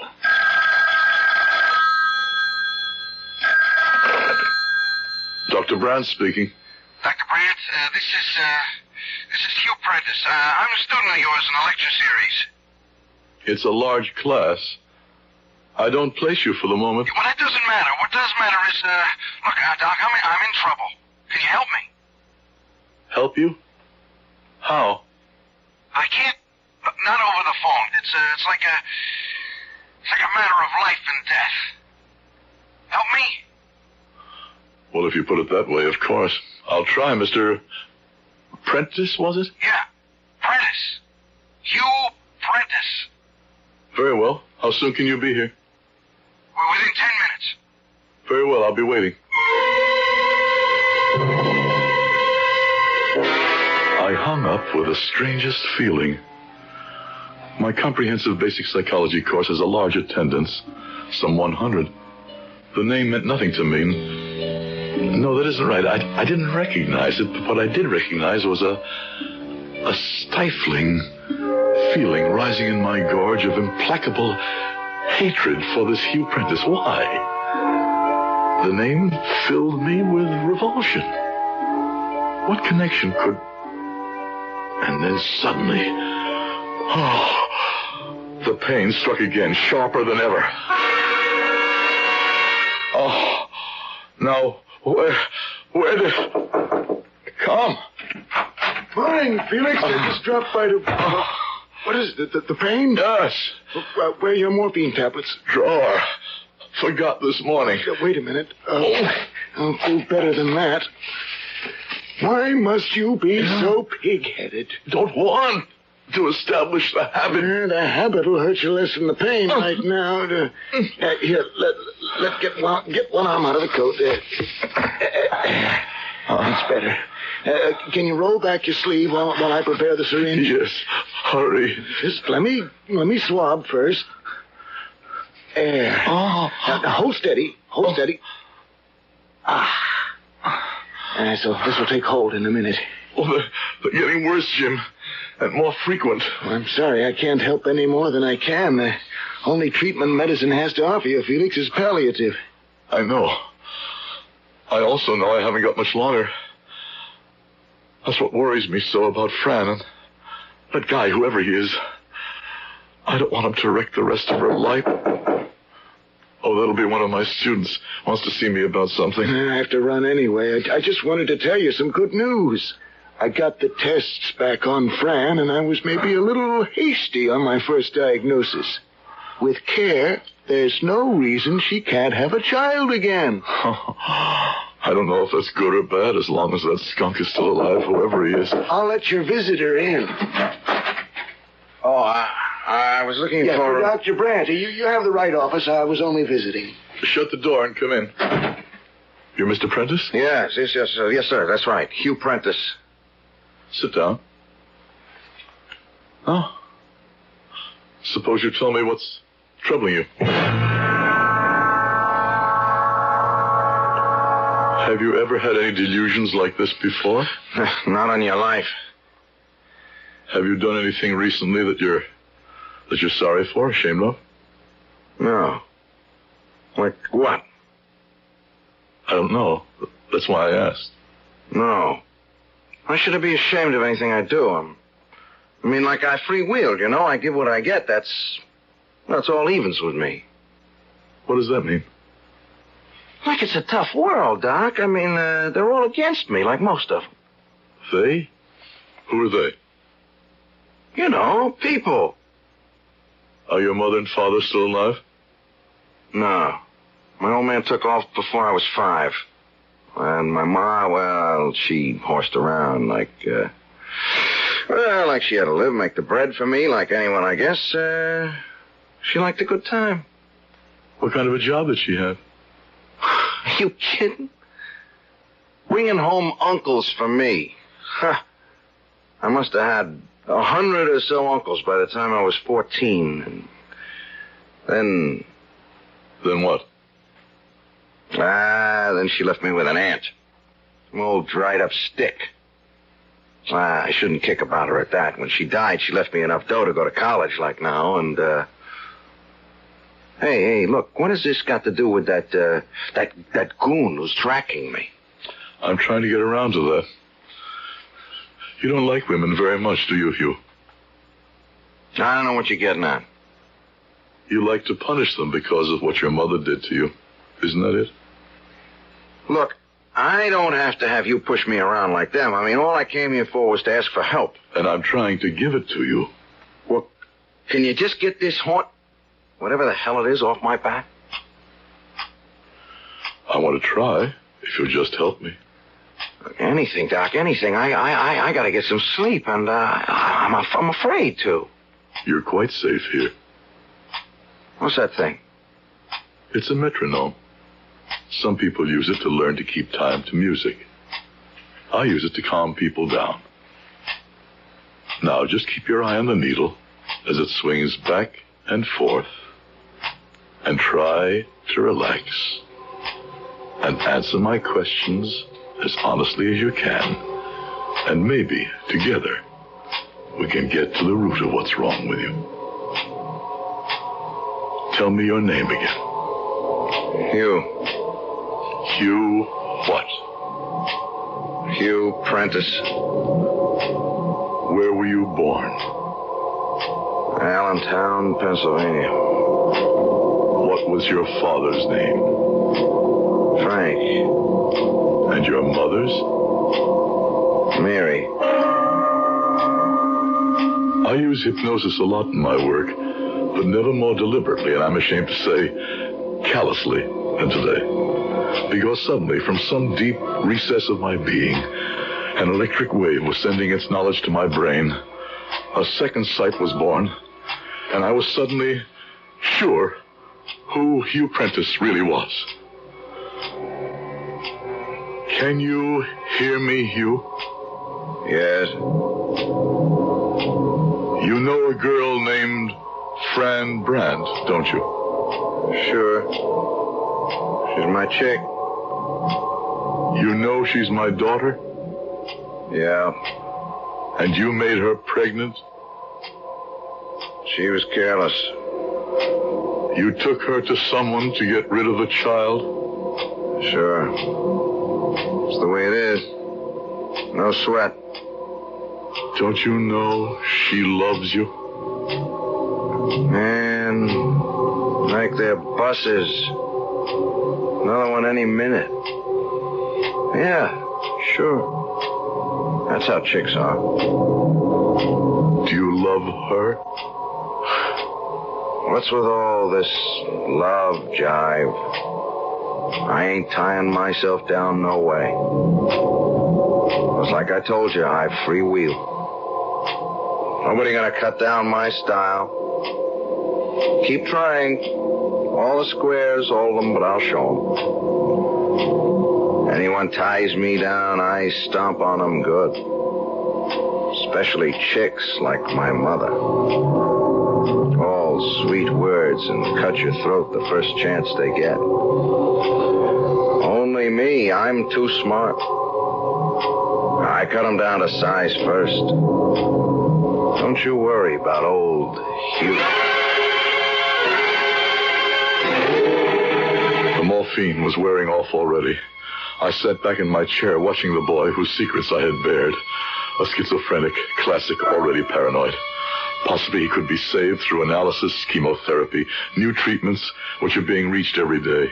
Treatments I would never live to see. Treatments he would never willingly seek, as he had sought me.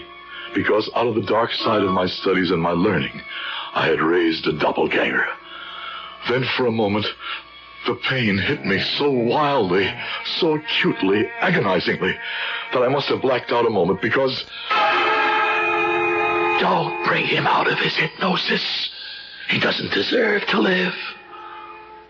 I cannot condemn him to the death in limbo like you live. Let me tell you something, old man. You are about to die. 2 doors face you. Open one, and you let the scourge out to destroy your daughter as well as himself. Open the other, and I take his body, and your daughter has her chance to live her life. Her chance to find happiness instead of despair and degradation. Which will it be? Which will you choose? Choose. Choose. Choose.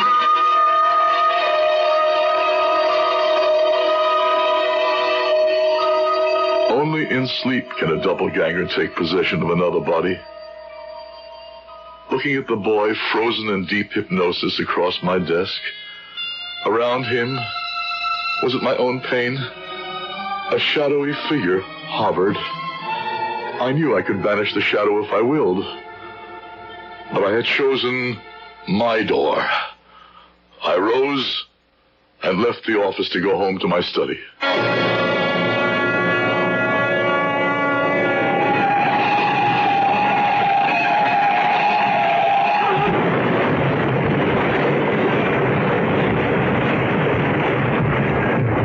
They buried Hugh Prentice, or his body, 2 days after he smashed into the rock wall at Highgate Turn, popularly known as Satan's Trap in our neighborhood. What soul possessed it?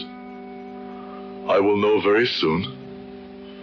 I am about to die and leave this manuscript transcribed through those 2 days in exquisite pain for my daughter and Hank to read. I know it will bring them their own pain, but I hope it will bring them peace. And if I am condemned, too, for my sins, to wander as a doppelganger, I can only pray that what I have done may be worth it and will have brought my daughter happiness. This manuscript was read by Hank as executor of the estate. And in that position, he exercised a humane decision, perhaps beyond his powers. He did not let Fran read her father's letter. He buried it in a safe deposit vault until the time was ripe, long after they were married and had children of their own. I'll be back shortly.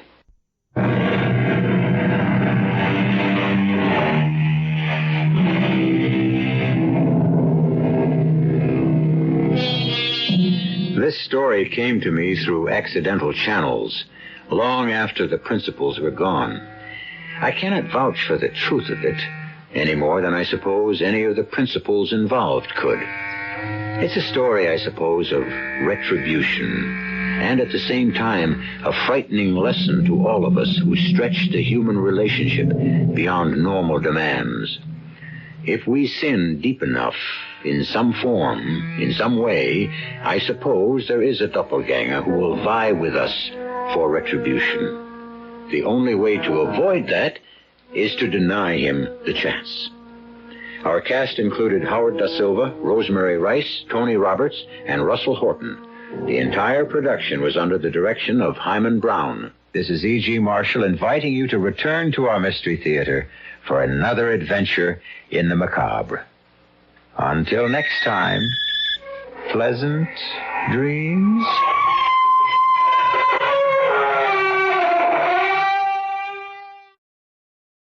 CBS Radio Mystery Theater presents...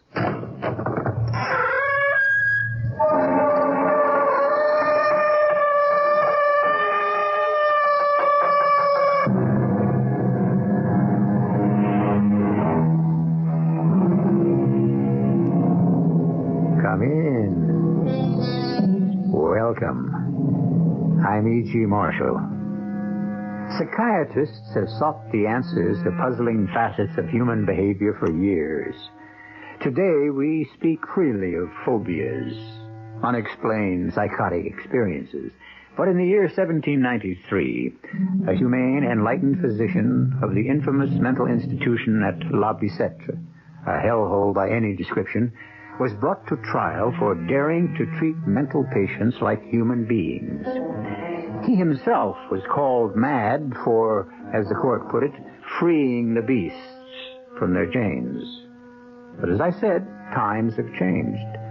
The story we're about to tell you about the horrors that took place in a similar institution is true. But it never really could have happened. Not here. Not yet. Not now. Stop it! Make them stop it, Doctor. That noise, please. Just a summer night storm, Miss Agatha. You are safe here in the sanatorium. Yes. Nothing here can harm me. That's right. Now, go to sleep. I have to check on the other patients. Yes, Doctor. There are others here who need watching. The dangerous ones. They hate me. They all hate me. You must get some sleep. It's getting late. Yes, you're right, Doctor. For the dangerous ones, it's getting later than you think.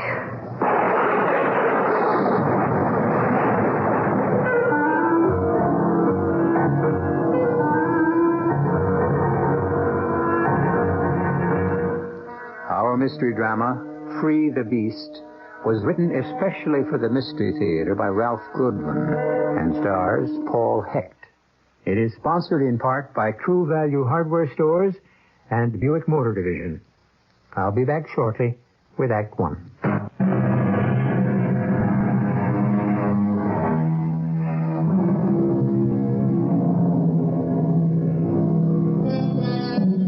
The elderly patients at the formidable isolated Greenbrier Sanitarium have been restless all day. And now that night is closing in and the intensity of the darkening clouds increase, the doctors and nurses double their rounds. The resident psychiatrist, Dr. Paul Thurman, has begun his nightly round of the third floor. Patients on this floor, although completely harmless, do need his personal attention. Most are alone in the world, deserted by friends and family. He pauses a moment outside one of the doors because he hears an unfamiliar voice. Yes, I have watched them. Each night I have watched. Listened. A strange voice, one he cannot identify, seems to be coming from Miss Agatha's room. But that is not possible. Miss Agatha has been at Briarwood for almost a year and has spoken to no one. Be calm, little sister. Nothing will harm you. I've always looked after you, and I shall continue to look after you. As long as we both shall live. Miss Agatha. Yes, Doctor? Oh, you're alone. I thought... Yes, Doctor? I could have sworn I heard... Heard what? Well, I thought...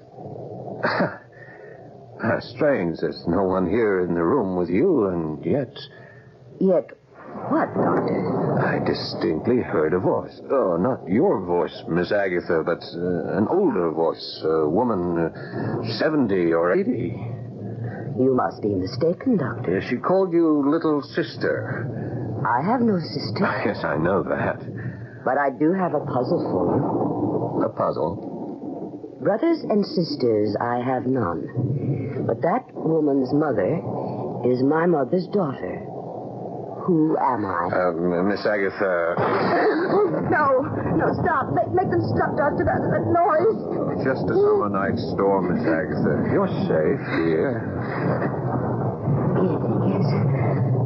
Nothing here can harm me. That's right. Now, lie back. Close your eyes and go to sleep. I must check on the other patients. Yes, Doctor. They need watching. The dangerous ones. They hate me. They all hate me. You must get some sleep. It's very late. Yes. You're right, Doctor. It is very late. For the dangerous ones. It's later than you think.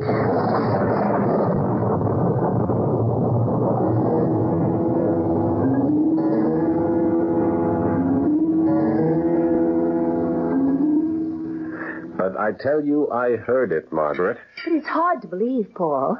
A strange, disembodied voice coming from Miss Agatha's room? And you went into the room and saw nothing? Nothing but Miss Agatha sitting up in bed. She was terrified of the storm, and the voice was calming her. It's strange. I know there was someone or something in there talking to her. It sounds so illogical. But there's only one door leading to each of those upstairs rooms. The windows are barred and... Darling, are you sure? Of the voice, yes. But where it vanished to, no. Could she have been talking to herself? Well, she never has.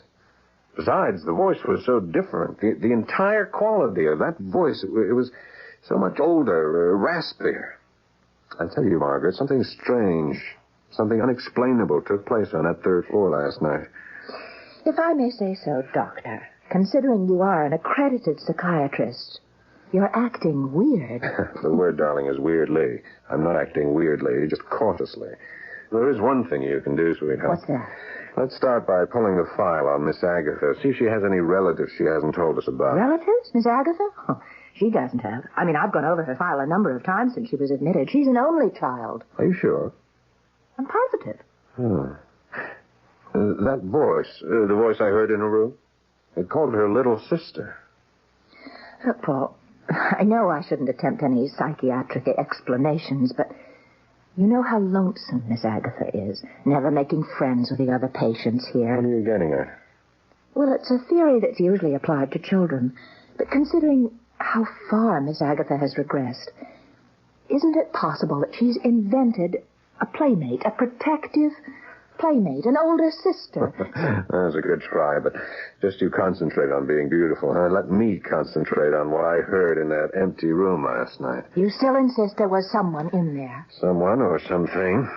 I know that's, as you say, weird for an accredited psychiatrist to suggest. But, go through Miss Agatha's file once more. And if she hasn't got an older sister, well, we'd better start looking for an 80-year-old patient in this institution who can walk through walls.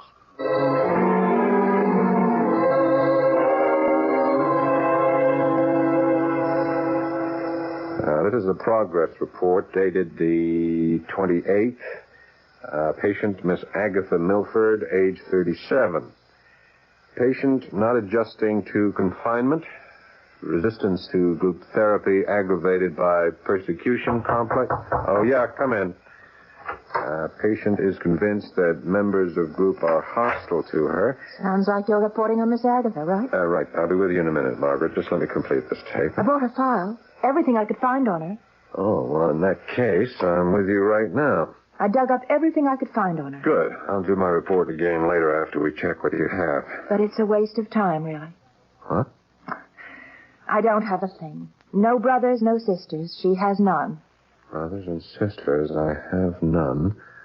But that woman's mother is my mother's daughter. What? That's what Miss Agatha said last night. When I heard that strange voice in her room, I asked if she had a sister. She said no. Then she added, brothers and sisters, I have none, but that woman's mother is my mother's daughter. Oh, I've heard that riddle before. But isn't it son? I mean, that man's father is my father's son? Yeah, but not the way she says it. What does it mean? I don't know. Right now, I don't know anything for sure. I don't even know if I actually heard that voice coming from Miss Agatha's room. But you said... Oh, I heard a voice, all right. It wasn't Miss Agatha. It sounded like it came from her room, but could it have come from somewhere else? Where? The rooms are 30 feet apart. If it came from the next room, if it was Mrs. Haverstrom's room... No. It couldn't have come from Haverstrom's room. My eye passed there. All was quiet. It came from the far end of the hall. I wonder... What? Oh, no. Never mind. Let's see that file. Here you are. Oh, and talking about Mrs. Haverstrom. Yeah?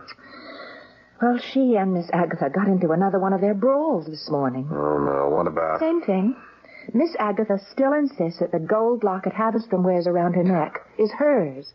You know, the one with the picture of Haverstrom's father in it. Yeah, what's this? What's this entry here? It's hardly legible. Look, it's some sort of legal document. It seems to be rain damaged.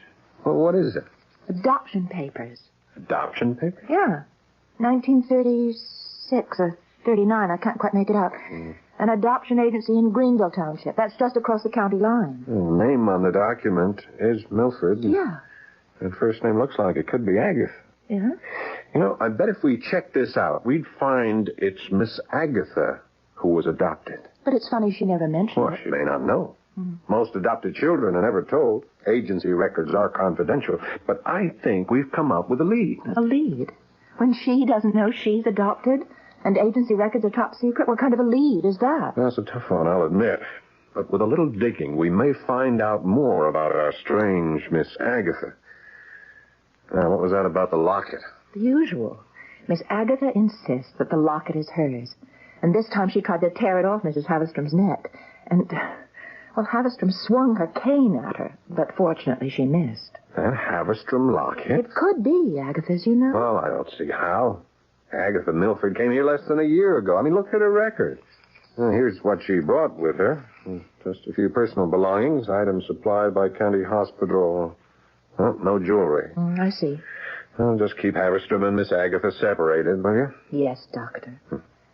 And the voice in the night. That I intend to check out further. How? From now on, I'm not making those spooky nightly rounds alone. I don't blame you. Starting tonight, you're going with me.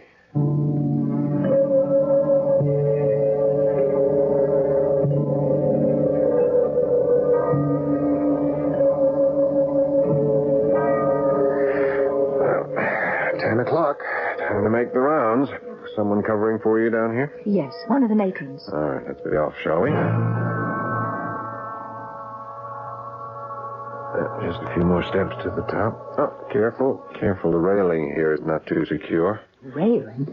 This entire third floor is ancient. If you ask me, we ought to close down the whole building. At least this crumbling railing should be replaced. Paul, if you'd only talk to the correction board, they might be... What's that? I don't know. It's coming from the far end of the hall. Miss Agatha's room? Let's see, shall we? Yeah, those are the same sounds I heard last night. Don't cry, little one. There's no need to cry. I'm here with you always. The other voice. Did you hear it? I don't know. I heard the wind. You are not alone, little sister. You need fear nothing or no one. Do not cry. I will never leave you.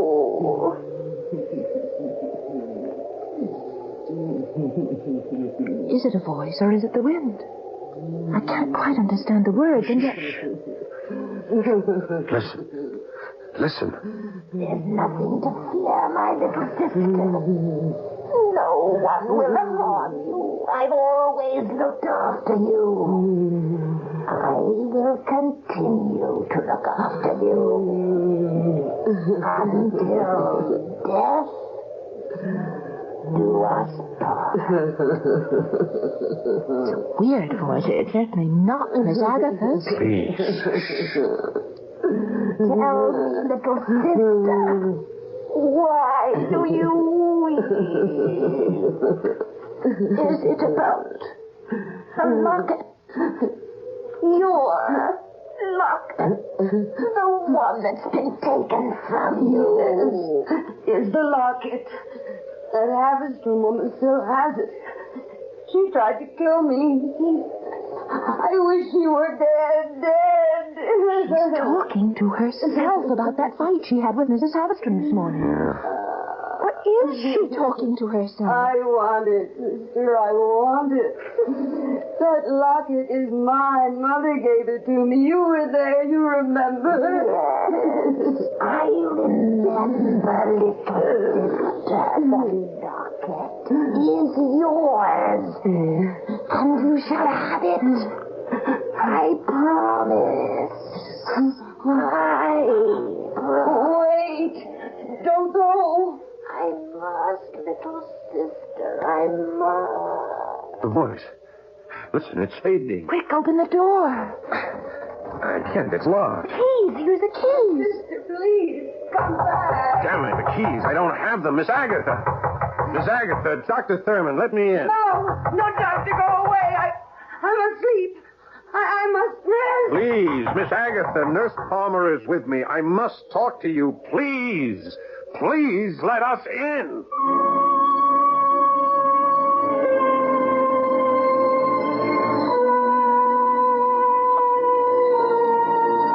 Well, what have we here?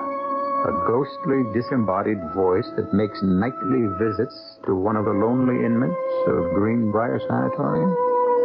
Has Miss Agatha invented an older sister to console her in her loneliness? Dr. Thurman seems convinced that the voice he hears is not that of Miss Agatha. But for the moment, he has chosen not to make a hasty decision, convinced that there is more to what is going on than meets the ears. We'll learn more when I return shortly with Act 2.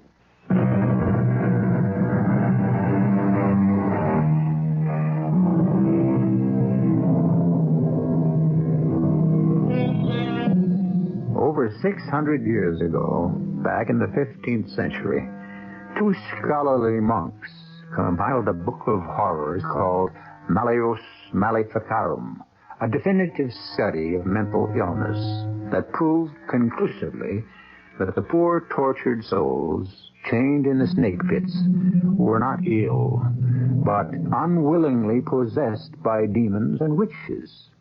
Two cures were suggested by these enlightened scholars: cleansing fire to be used against witches, and torture on the rack to discourage invading demons.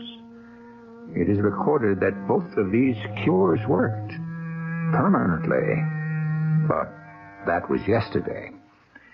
Morning has come to Briarwood. The strange voice that haunts the third floor still remains a mystery. Dr. Thurman is seated in his office, recording a case history of the frightened, uncommunicative Miss Agatha Milford. The possibility of schizophrenia exists. Further testing is called for. Oh, yes, come in. Hey, good morning, Doc. How's it going? Oh, Connolly, I'm just taping more about that strange experience I've been telling you about. Hang on a minute, I'll shut off this tape recorder. You know, that's a great way to keep records. Yeah. I've been meaning to buy one of those gadgets for the agency. How's our suspect, Miss Agatha, doing? Oh, please, let's not refer to her as a suspect. She's a patient, one we know very little about. That's why I called you in. Did you have any luck tracing those adoption papers? Is the agency still in existence? You know, you're lucky, Doc. That adoption agency is still in existence. And I was able to get a look at their file. I got it all right here. I appreciate the effort you're putting into this. Well, you're an old friend, Doc. For clients, we do the possible. For friends, the impossible. Thanks, Connolly. Would you let me see the file? Now, hold it. This is a favor, right, Doc? So why don't you let me read it to you? Feed you a clue at a time so as I can get more than just one pat on the back for being so clever. Yeah, sounds like you hit the jackpot. Yeah, kind of. Now, to understand this complicated dossier, we'll have to start here on page 7 and work our way backwards. Connolly. Relax, will you, please?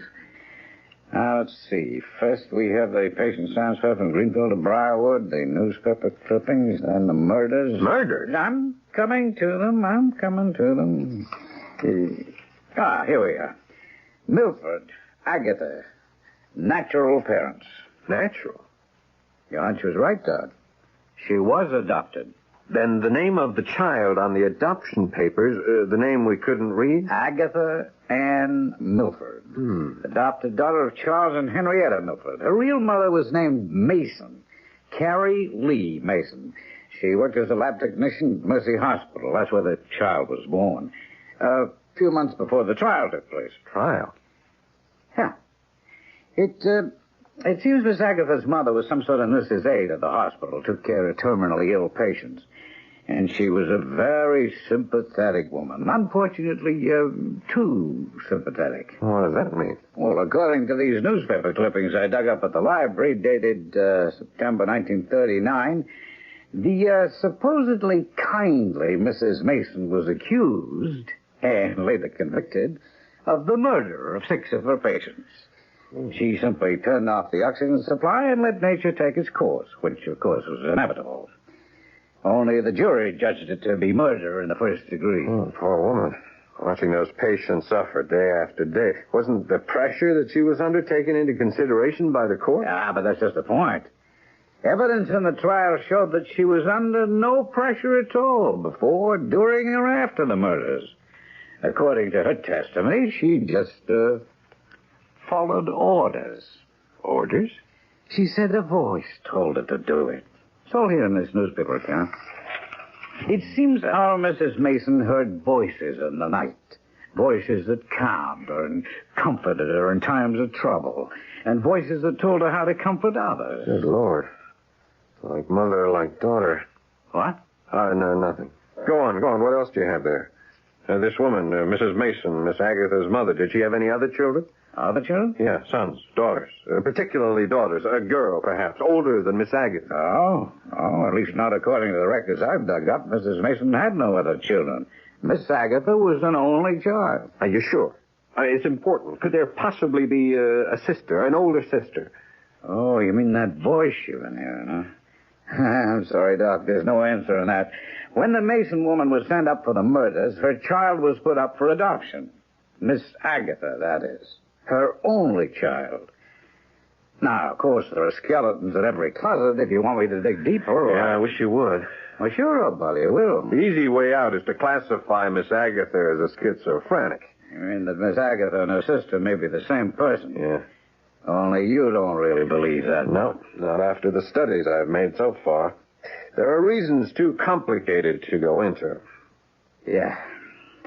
Well, if I can be of any help... Thanks, you have been. Oh, by the way, is there a picture of Miss Agatha's father in those clippings? Yeah, I believe there is. Yeah, here we are. Right. Nice-looking guy. Yeah. Mustache, long sideburns. Looks like Valentino, huh? Why? Oh, we've had a little dispute over a gold locket. It belongs to Mrs. Havistrom. Inside the locket is a picture of her father. Miss Agatha claims the locket is hers. Well, here, take a picture. Compare it. That'll take care of one problem. I hope so. I've had to lock Miss Agatha in her room. I had a padlock installed last night. At least I know she'll be safe until this petty bickering is over with, and we can try to trace that strange voice we've been hearing. Well, if you hear 2 voices coming out of there now, you'll know it's just another case of schizophrenia. Yeah, I hated to have to do it. Miss Agatha is not a violent person. She must have been terrified when Mrs. Havistrom swung that cane at her. Oh? Sounds to me like you locked up the wrong patient. Mrs. Havistrom is not violent by nature. Look, there's too much to explain. If you'll let me have that photo, she'll prove once and for all who the owner of that locket is. Oh, excuse me. Sure. Dr. Thurman speaking. What? When did it happen? Miss Agatha, where is she? I see. Yeah. I'll be right there. We won't need that photo after all, Conley. Mrs. Havistrom's dead. What? Dead? The 3rd floor railing. It's needed repairs for months. The poor crippled old woman must have leaned against it. She just fell to her death down 3 flights of stairs. Fell? Look, could she have been pushed? Look, I'm sorry. I can't discuss this any further. I gotta get to the infirmary.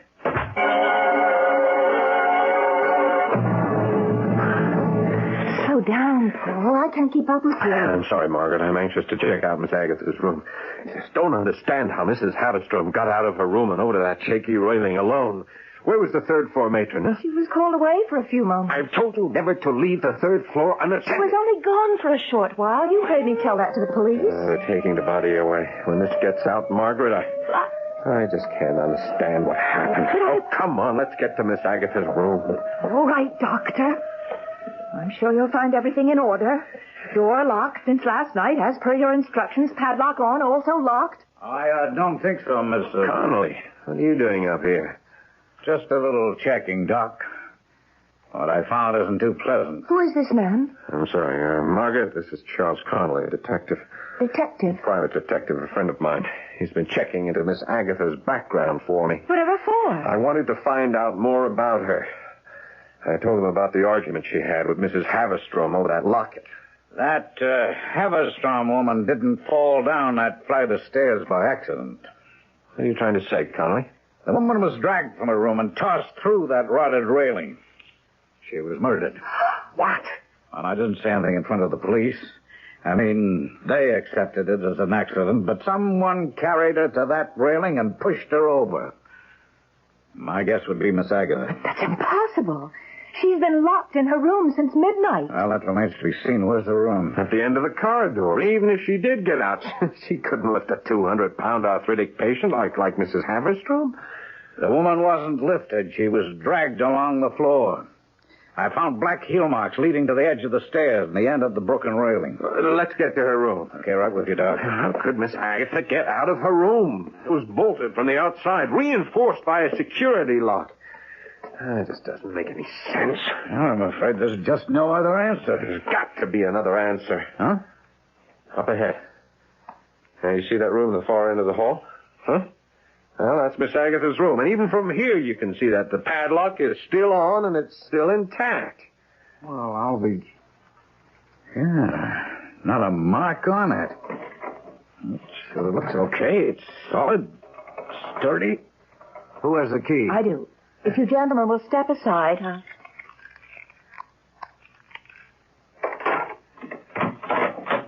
Well, good morning, Doctor. It's such a beautiful morning, isn't it? Yes. Yes, it is, Miss Agatha. You slept well, I trust? Oh, very well, Doctor.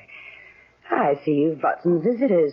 Nurse Palmer. Good morning, Miss Agatha. And a gentleman I don't believe I've met before. Oh, this is Mr. Connolly, Charles Connolly, an old friend. He just stopped by to say hello, meet some of our new patients. How nice. A pleasure to meet you, Mr. Connolly. Well, thank you, Miss Agatha. And may I say you've come to the right place.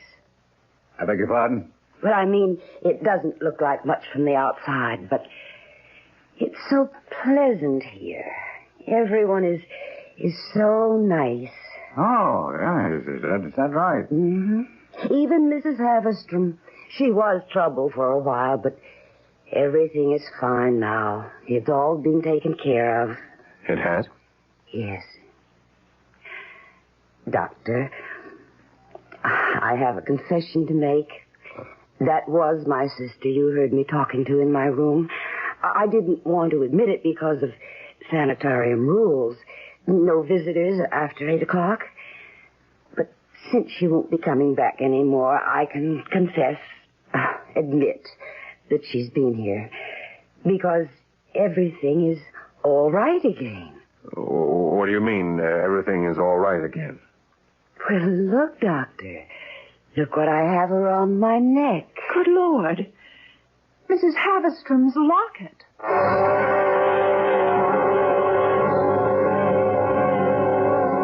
Despite evidence to the contrary, Dr. Thurman still insists that his initial psychological diagnosis of Miss Agatha was correct. Convinced that this frail, frightened woman could not possibly be involved in anything as horrible as murder. Let's hope Paul Thurman is right.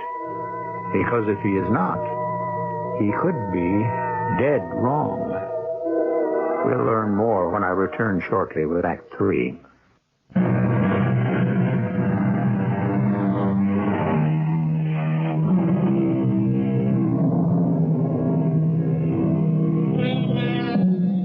The the strange death of Mrs. Haverstrom at the Briarwood Mental Institution could, by those untrained in psychiatric research, be simply diagnosed as madness. Wasn't it Lewis Carroll's observation in Alice in Wonderland that went something like this? "How do you know I'm mad?" Alice remarked. "You must be," said the cat, "or you would not be here." A simple solution to our mystery, I must admit, but not for those of us who have been expertly trained in madness and murder. We need more time to contemplate, consider, to separate the half-lies from the truths. Listen. And since the death of Mrs. Haverstrom, continued attempts made by staff members to remove the golden locket from Miss Agatha's throat have made the patient exceedingly hostile. She has become suspicious of all who enter her room and is now refusing food unless served by the one staff member she trusts, Nurse Palmer. Oh, yes, come in. All attempts to gain access to gold locket have failed. Until this morning, Paul. Look, the locket. Yes. How did you get it? She held it a little too tightly this morning. The clasp broke, and I told her I'd have it repaired and bring it right back. As simple as that? Where is the picture of the father that Mr. Conley gave you? I want to compare it with the one Mrs. Haverstrom showed me. I've been trying to open that clasp, but it seems to be jammed. Oh, here, give it to me. Let me do that. You'll find the newspaper clipping in that desk drawer, the one on the left. I'll get the picture. Okay. You work on that clasp. Were these the clippings? Yeah. This clasp seems to be bent. I'll get it in a minute. Do you remember what the man in the locket looked like? Was he young, old? Young man, about 30. That sounds about right. The man in the newspaper clipping was about 30. Sort of plain looking, slightly balding. Plain looking? Balding? What's wrong? A mustache? Long sideburns? No. Mrs. Haverstrom's father was clean-shaven. Heavy features. It was a tintype. I guess it must have been taken in the early 20s. Well, it's not the same man. It's not? Nope. Here, give me the clippings. I'll show you. See, there. That's Miss Agatha's father. There, young, dashing, handsome. Looks a lot like Valentino, huh? Oh, we darned. All this trouble for nothing. Yeah. I finally got this locket open. There, you see. Oh, no. What's the matter? Paul, what is it? The photo in the locket. It's neither the man you described nor the man in the clipping. It's a photo of a woman. An old woman in her 80s who looks exactly like Miss Agatha.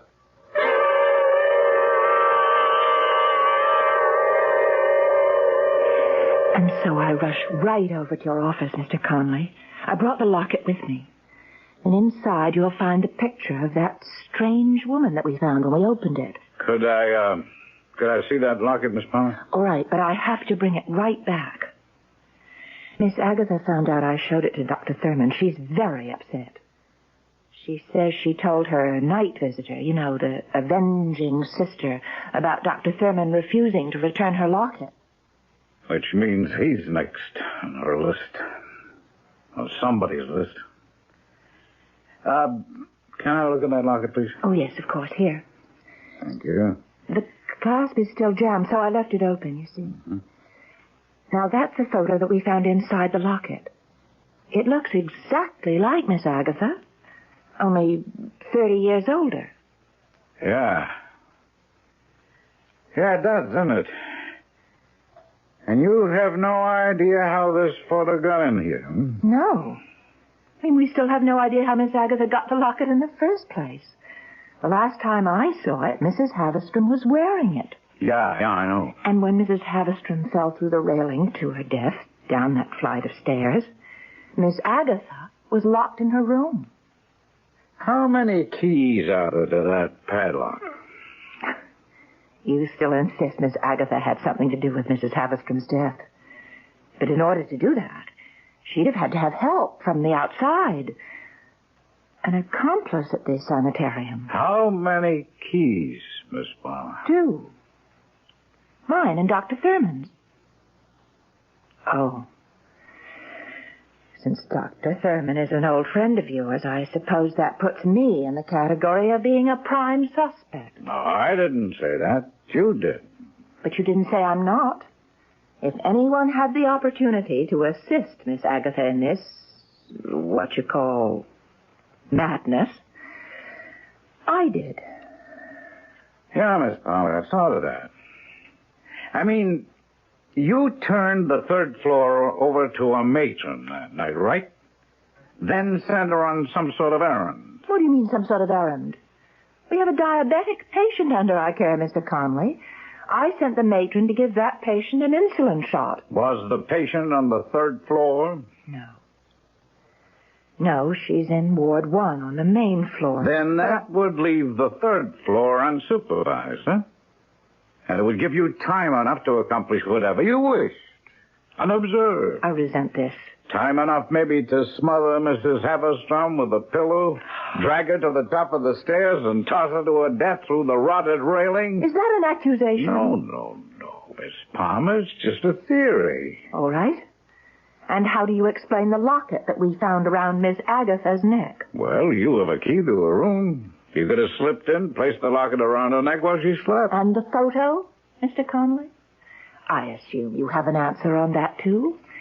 Where would I have gotten a photo of an old woman who looks exactly like Miss Agatha? From one of the newspaper clippings I left with Dr. Thurman. The Carrie Lee Mason file. A duplicate of the one I keep here in my desk drawer. Would you like to see the clipping, Miss Palmer? A recent clipping? Mr. Conley, I've been patient until now. Here's what Carrie Lee Mason looks like today.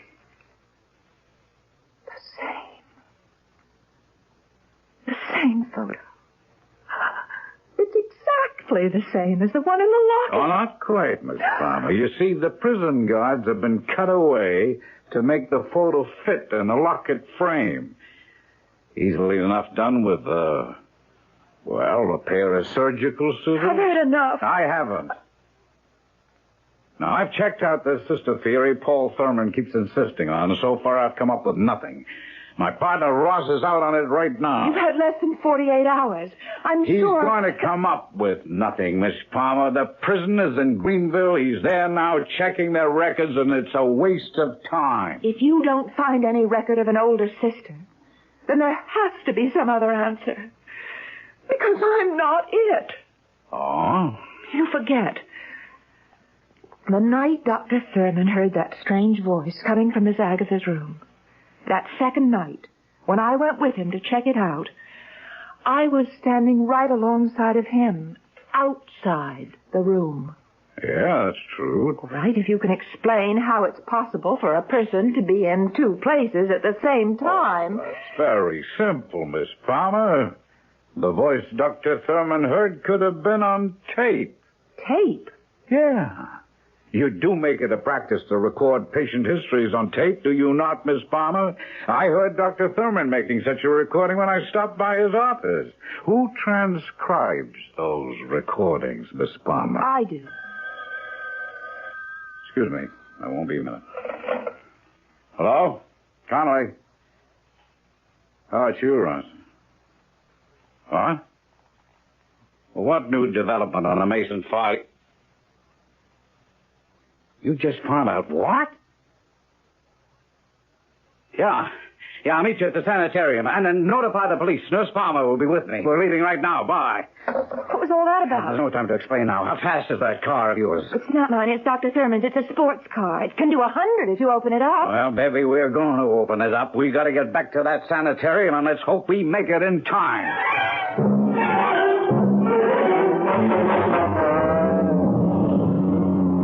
Conley, please slow down. Just hang on, Ben. Hang on. I've been hanging on for dear life. If anything happens to this car, I'll never hear the end of it from Dr. Thurman. I'm not worried about the car, Miss Palmer. I'm worried about Paul Thurman. Dr. Thurman, why? Look, you never told me what... There's a turn up ahead. Hang on. I was saying, you never told me what your partner Ross told you. Well, you'll know in a few minutes. I only hope Ross got to the police with the information he gave me over the phone. We're going to need a patrol car to back us up. We've got one. Following us. And at this speed, we'll probably pick up 3 more. Good. All right, there's the driveway to the sanitarium. Right up ahead. It's blocked by 2 police cars. Hang on, I'm going to stop. What's going on up there? Look farther up beyond the service road. Fire engine? Look at the smoke. Oh, my God. Briar was on fire. Come on. That building is a death trap. I've got to help the patient. Wait. Your patients are all right. They've all been evacuated. Look, over there in the clearing, the matron's got them out. God. I don't see Paul. Dr. Sanders. Probably still in there. That's why Ross called. Oh, I'm so confused. Ross was calling from the prison. Mrs. Mason wasn't there. She'd been showing signs of violent behavior and was transferred to a hospital for psychiatric testing. Well, that was a few days ago, just before you started hearing that strange voice coming from Miss Agatha's room. You don't think It's the only answer to all this. Madness. Security at the hospital is not like security at the prison. Ross checked. They've been looking for her since Friday. I think she's here. Here. But how would she find out? I don't know, but somehow she did. Just look at the pattern, Miss Palmer. Patients warned, evacuated in time, everyone out, safe, but Paul Thurman. Now remember, Mrs. Mason considered herself a humanitarian. I believe she set that blaze to destroy Briarwood and the man who kept her daughter prisoner there. Hey, he's right, Margaret. Paul! I saw her. I saw the face in the locket. She burst into my office, smashed everything she could get her hands on. Within moments, everything was ablaze. Paul, are you all right? Yeah. I managed to get out somehow after I released Miss Agatha from her locked room. That poor crazed woman is still in there. Last time I saw her, she was clawing her way up the blazing staircase, calling out, "Where are you, little sister? Don't be afraid. Mother is here." The place is an inferno. We've got to get her out of there. It's too late. The walls are starting to go. Oh, she's still in there. She's a goner.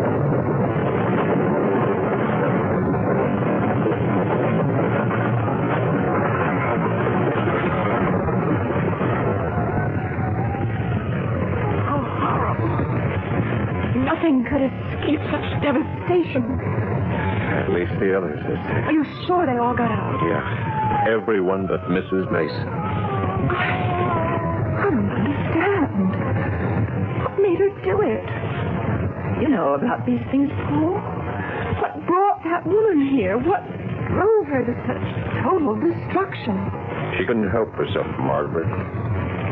Intellectually, she may not have known whether Miss Agatha was her daughter or her sister. But emotionally, instinctively, she knew.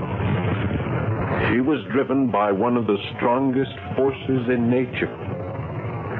Love, Margaret.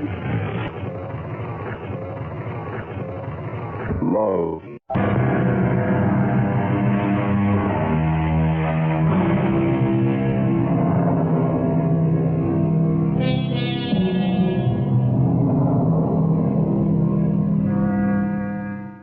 This is E.G. Marshall, inviting you to return to our Mystery Theater for another adventure in the macabre. Until next time, pleasant dreams.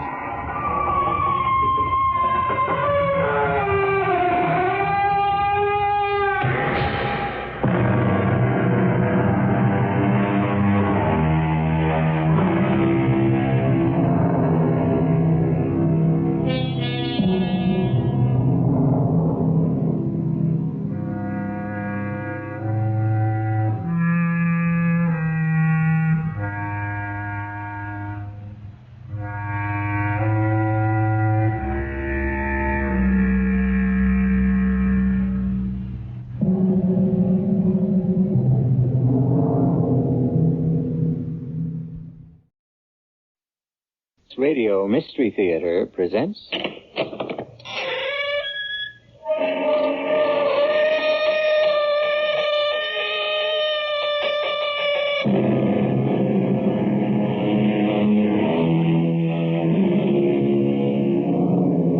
Come in. Welcome. I'm E.G. Marshall.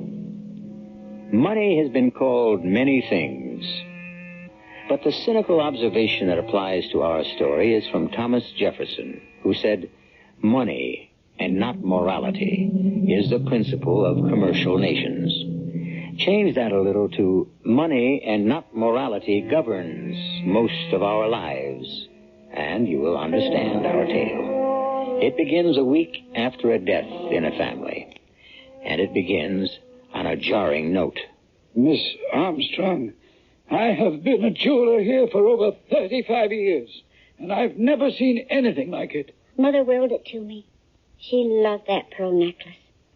But it's not for me. It's more for an older woman. What's it worth, Mr. Towner? I want to sell it. No, my dear girl. My father bought it from you. He didn't buy this pearl necklace from me. Miss Armstrong, these pearls are imitation. They're made of paste. They're fake.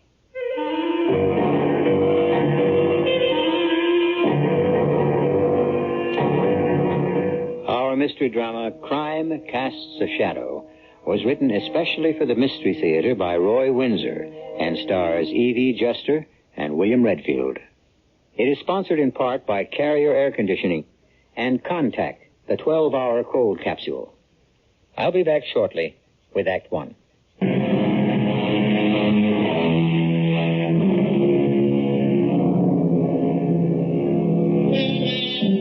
Our theme is money and morality. It is said of Diogenes that he walked around in the daylight carrying a lantern, looking for an honest man. Well, that was a little extreme. There are honest men and women, but there are also otherwise honest men who sometimes yield to extreme temptation. Bart Lerner, for example. Yes, thank you for being so thoughtful. No, there was no suffering. She just, drifted away. My stepdaughter and I were with her when she died. We've expected it for almost a year, after all. No, there was no chance of recovery. It was nephritis, and the kidneys just stopped functioning. Thank you again. I sure appreciate your call. Yes, goodbye. Hi, Bart. You got a minute? Oh, hey, Gay. You up so early? It's only 9:30. Oh, sure, I'm not expected in White Plains till 10. What is it? Remember this? Sure, of course. Your mother's pearl necklace. Mm-hmm. It's beautiful. Well, what are you doing with it? I thought it was in the safe deposit box at the bank. It was. I picked it up yesterday. Oh? Why? Well, my mother left it to me in her will. No conditions attached. She suspected I'd sell it and use the money as a nest egg. Well, why not, honey? It's too old-fashioned for a young woman like you. You might as well sell it. I tried to. Well, you mean today? Mm-hmm. At 9 o'clock this morning. I had an appointment with Max Towner. Oh. My father bought the pearl necklace from him years ago. 15 years ago. 5 years before he died. Yeah. Well, what did old Max offer you for it? Nothing. Nothing? Nope. Not a cent. Max said the necklace is worthless. The pearls are artificial, made of some kind of paste or something. Oh, be darned. Are you sure? He was. He sold a real pearl necklace to my father for $12,000. I thought I might sell it for 15 or more. Well, I don't know about that, Gabe. The real necklace is worth that much or more, but that's beside the point now. This imitation isn't worth anything. Bart, what happened to the original necklace? Have you any idea? No, honey, I really haven't. Well, didn't my mother ever talk to you about it? No, your mother was a very sick woman for the last year, Gay. She was bedridden. I haven't seen her wear that necklace for many years. Did you put it in the safe deposit box for her? Not that I recall. No, she must have done that herself before she was confined. What could have happened to the real necklace, and who replaced it with this? Gail, let me ask you something. What value has the necklace for you? Well, it was a kind of trust fund for me. With $15,000, I could begin to build an estate. Sure. And instead you feel cheated. I don't know what I feel. I can't believe that Mother cheated me. Do you think she sold it? But if she did, why didn't she tell me? And why should she have sold it, Bart? You and my mother were pretty well fixed for money. Oh, not that well off. Oh, sure, the past year I've done well. But before that, with your mother's illness, we were pretty pinched. You know, medical expenses and... well, let's not talk about it. It's only 2 weeks ago since she... I know. I feel terrible. Like a vulture. But Mother would have understood. The necklace was left to me to keep or to sell. And now I can't do either. Could she have sold it? Sure, she may have. You say that, Bart, as if you know something you're holding back.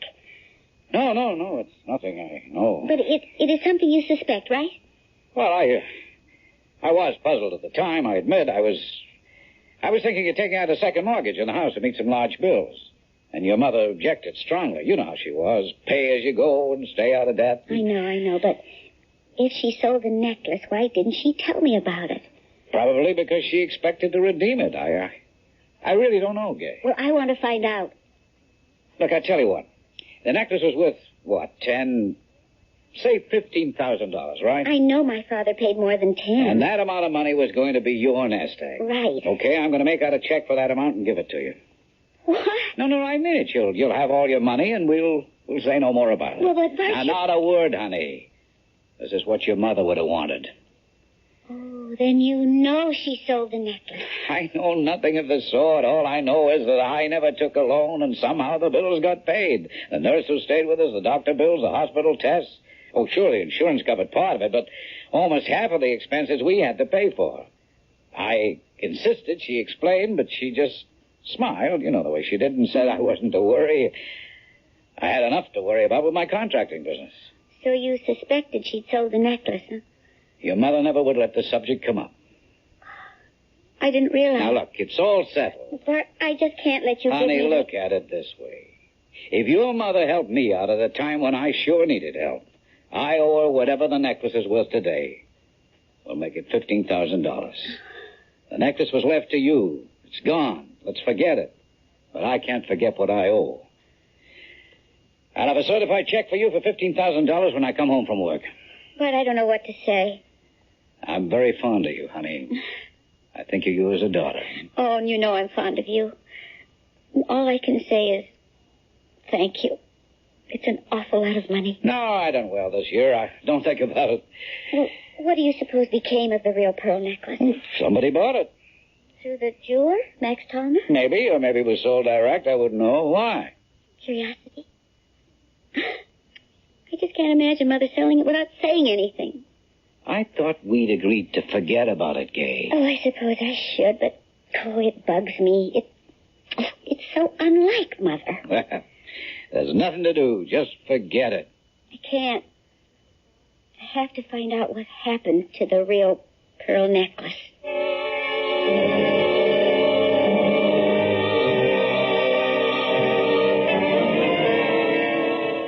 I don't know, Gay. Sounds all right to me. I wish someone would drop 15 grand into my lap. But don't you think there's something funny about it? You're a lawyer. You ought to know something. Well, not the way you've explained it to me. A, your stepfather was pressed for money. Right. B, your mother sells her pearl necklace and pays the bills. Mm-hmm. C, your stepfather suspects that what she has done, and now he very generously is giving you a check for 15 grand to compensate for the loss you've sustained because the necklace was sold. I've got a feeling there's something odd about this whole business. Would my mother have done something like this? You knew her, Press. Well, she certainly wasn't evasive or deceptive. What you want to know is who's got the real necklace, right? Yes, I do. Some rich old doll in the city. So what? I don't know what you're out to prove. Some woman's got the necklace, you've got the money, or you will have it. So why not forget it? No.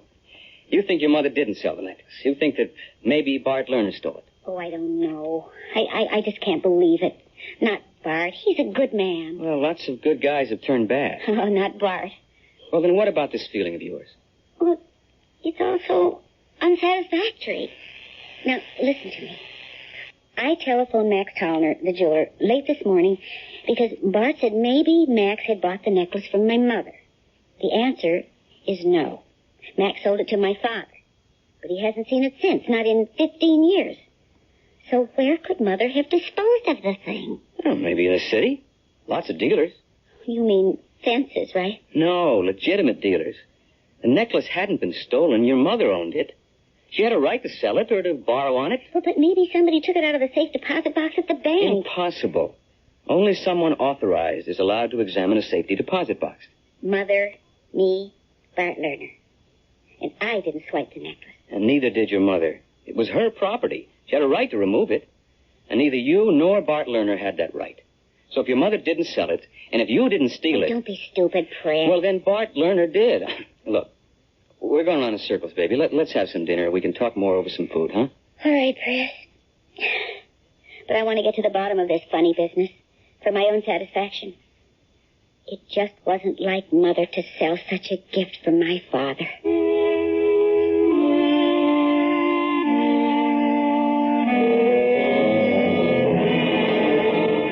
Hello? Yes, this is Arnold Walling. Oh, why, yes, of course. Well, perhaps it could be arranged. Tonight? Oh, that sounds impossible. Well, let me see. It's almost 7 o'clock. You say she's out to dinner or then possibly the theater? Yes, I understand your problem. It's a matter of time. You will have a check? Yes, of course. I will return your call. I will do my best. Goodbye. And there goes my evening. But a fee is a fee.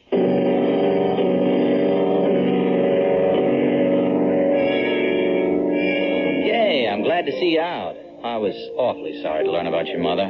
Thanks, Mike. How's the ambulance chaser? And how's the scandal monger? Sit down, Mike. Just for a second, Press. If Gay doesn't mind. Of course not. Oh, thanks. You all right, Gay? I think so. It was bound to come, so we were prepared for it. But it still leaves a big blank in our lives. Bart's and mine. Yeah. You gonna stay on with him? Oh, for a while. But I really want a place of my own. Well, what about this clod here? This Claude's going to marry the lady whenever she sets the date. Oh, Gay, don't. He's just after your money. I've just come into some, Mike. Don't tell him, baby. Don't you know that a reporter is like a ferret in a rabbit warren? Scrap of news and he pounces? Well, maybe he can help. Name it, Gay. Look, Mike, as a pal, give Gay a break, huh? And no story without her approval, all right? Cross my heart, Press. What's the story, Gay? Well, my mother left me a $15,000 pearl necklace. Wow. Wow was right. It was the real thing. Genuine. And when I had Max Tallner appraise it this morning, it turned out to be a fake.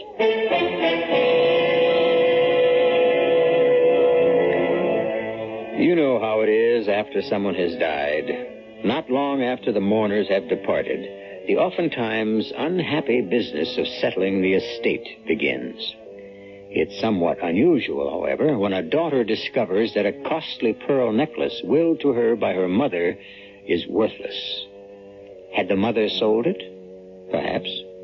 Had the stepfather sold it? More likely. But why? We'll find out when I return shortly with Act 2.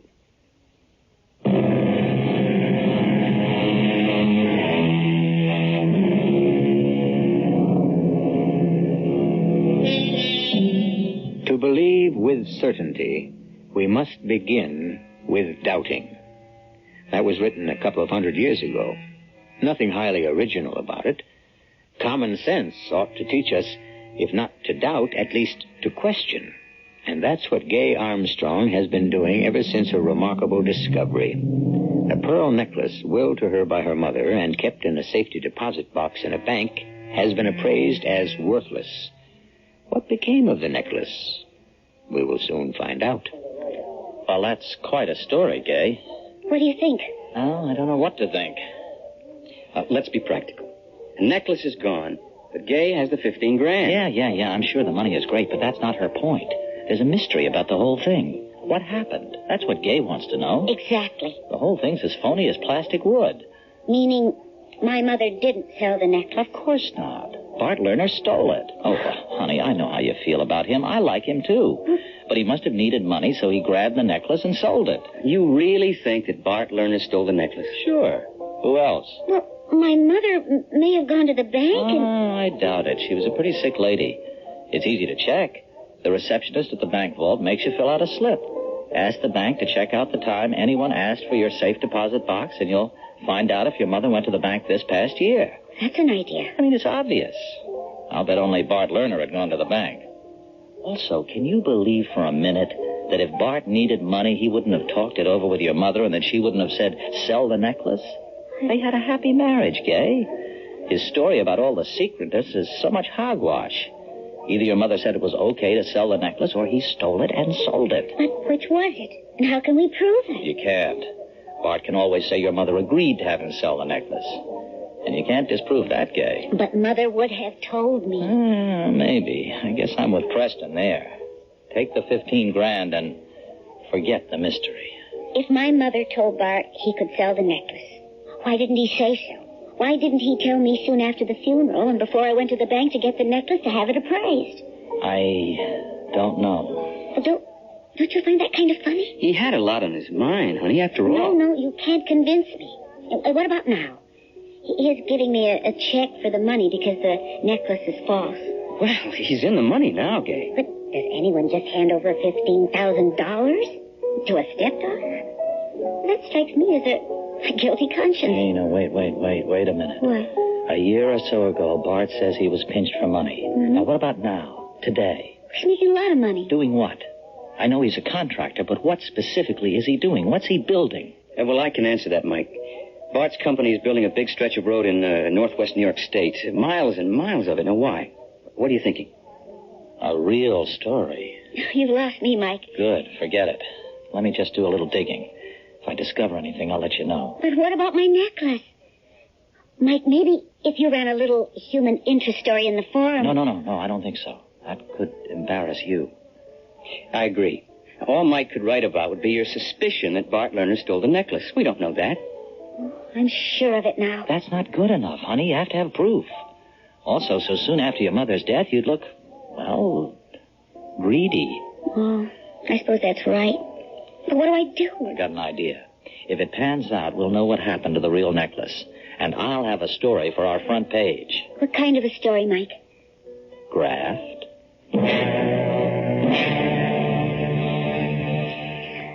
Good evening, Mr. Worley. It is kind of you to see me, Mrs. Knight. I apologize for my late visit. 9:30? I'll be up for hours. Well, Mr. Worley, I'm intrigued by your visit. What you told me over the telephone. Oh, well, it's a very unusual situation. The original owner of the pearl necklace wants to buy it back. Isn't that what it comes down to? Yes. That's it. Well, may I ask why? Not that I'm willing to sell the necklace. It's an extraordinary piece, worth much more than we paid for it when we bought it from you. Oh, I realize that. I told you that it was an exceptional buy. And you were correct, for which we are very grateful. Thank you. I would say that the necklace today would bring as much as $25,000. Indeed. It is appreciated in value. Yes, I have a check here in that amount. I beg your pardon? Here is my check for $25,000, Mrs. Knight. But I have no idea of selling the necklace. I know that. You're being very mysterious. I will give you this check. You give me the necklace. Keep the check. Don't deposit it. In a few days, I will return with your necklace, and you will give me the check. I will tear it up and give you another check for $1,000. $1,000? For your cooperation. I have never heard of anything like this. Well, neither have I. I told you it is a very unusual situation. But it doesn't make sense. Why would the original owner want the necklace back for just a few days? I cannot tell you, Mrs. Knight. Perhaps when I return the necklace... What if I refuse to cooperate? Well, I will just report your refusal to my client. Well, there are some persons who, shall we say, play rough. Are you threatening me, Mr. Walling? Oh, good heavens, no. The very idea of violence appalls me. Well, it sounded like a threat. Well, not for me. But if my client can't explain the disappearance of the pearl necklace to To others, there's no telling how many persons might be hurt. Well, it's not only unusual, Mr. Walling, it's rather unpleasant. Oh, I agree. What if I turn the necklace over to my bank? Don't tell me these so-called strange men would break into the bank. Oh, no, certainly not. That would be crude and obvious. You frighten me. It frightens me, too. Why do you think I've given up my evening to pay you this visit? I've enjoyed meeting you again, but I'm not here by choice. I see. Then I really don't have a choice, do I? The police? Oh, they could protect you. Up to a point. It is incredible. Sickening. As if I were being watched and controlled by some kind of secret police. Well, Mrs. Knight? Give me your check. Oh, thank you. I will return the necklace in a few days. I'm sorry about this, Mr. Walling. Sorry for both of us. Excuse me.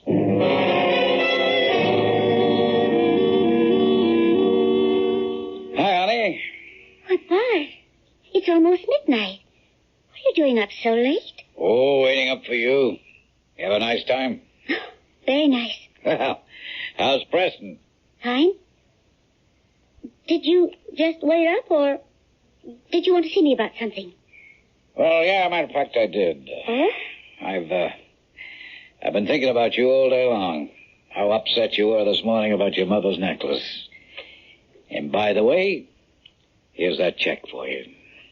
Bart, I don't know. No, please, I want you to have it. But $15,000. The real necklace is worth at least that much. So give me the fake necklace and we'll drop the subject for good, huh? You have it here? Yes, I left it in the desk drawer. All right, hand it over to your old stepfather and you'll never see it again. All right. I might as well tell you, Bart. I talked this over with Preston. Uh-huh. Here's the box. Oh, thank you. So, what did Preston have to say? Take the check and forget about the necklace. Smart young man. Now, let me take a look at this thing. It's quite beautiful, isn't it? Yeah. Hard to believe it's a fake. I couldn't tell, could you? No. But we're not experts. They look like genuine pearls to me. I couldn't possibly tell the difference. No, neither could I. I mean, I've never seen more perfect match pearls. And these are fake? That's what the jeweler said. Wonder if he knows. Max Tallner? Oh, sure he does. He sold the real pearl necklace to my father. Why wouldn't he know? Well, Max Tallner's a pretty old man. You think he could be mistaken? I couldn't say, but these look pretty good to me. I mean, if this necklace is fake, it's one great piece of work. Oh, I wish I knew more about stuff like this. Well, let's not worry about it. You got the check, I got these. Maybe I'll have another jeweler examine them. Why don't we go back to Max? We? Well, why not? I owe it to you, Bart. What do you mean, owe it? But will you forgive me if I tell you something? Forgive you for what? My crazy imagination. You come again? Well, I thought about what you told me this morning, and I just couldn't quite believe it, Bart. I mean, Mother selling the necklace to pay bills and not telling me about it. Don't you think it would have embarrassed her, selling something she had already willed to you? That makes sense. Now. And what else went through that imagination of yours? Oh, I'd rather not say. Makes me feel crummy. Wow.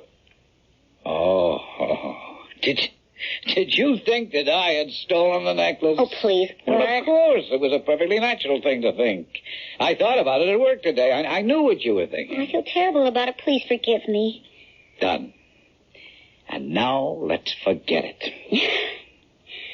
Are you going to see Max Tallner tomorrow? Well, you might as well. Wouldn't it be wonderful? Oh, it couldn't be. I was going to say, Wouldn't it be wonderful if this necklace is the genuine one? Why, would you want it back? Oh, no. It's beautiful. But it's not for me. You do prefer the check. Oh, yes. Oh, but I'd be happy if this thing was really worth what you paid for it. Oh, that's too much to hope for. But it would be like having $15,000 fall right into my hands, huh? Yes, Mac said it was worthless. Well, he should know. He could have been mistaken. Maybe. We'll find out in the morning. Now, come on, take your check. And I'll put this necklace in the wall safe. Just in case.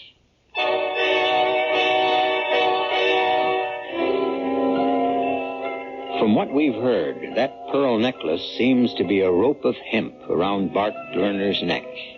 Why? Even though he took the necklace and sold it, no one could prove that his wife had not given it to him to sell. That was the reporter's point. But a crime, however small, somehow has a way of raising its head and staring down the person who committed it. I still don't know what Bart's real crime was, but we'll find out when I return shortly with Act 3.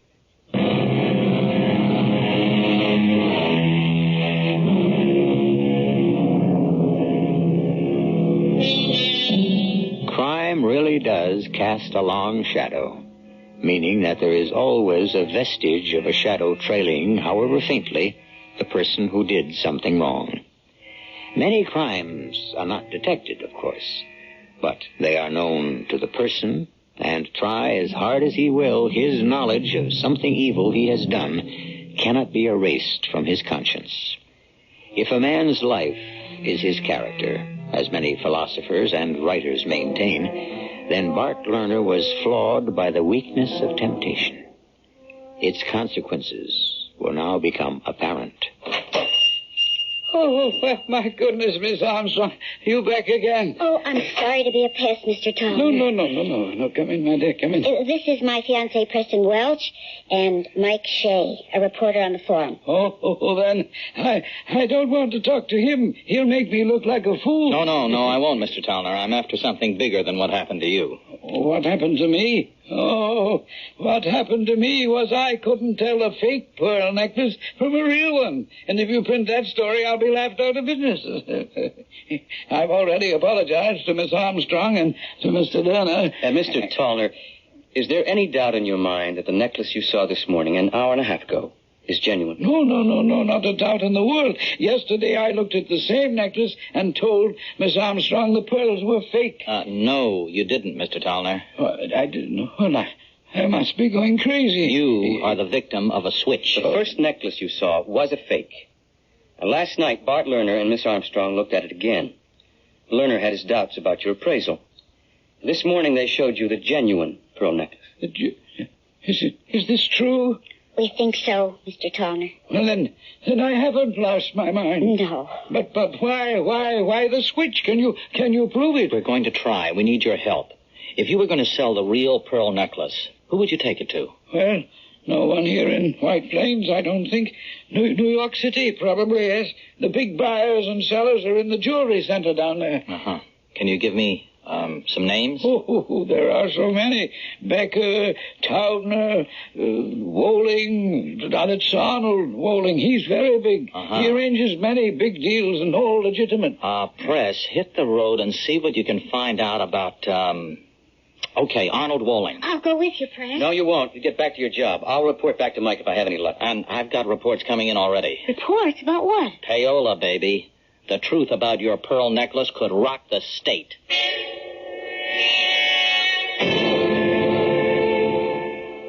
Thank you for seeing me, Mr. Walling. You said that you are a lawyer? Yes, I practice in White Plains. Oh, I see. And you said you wanted to ask me about a pearl necklace? Was the idea of buying one? No, Mr. Walling. With the idea of finding out the name of the person from whom you bought it.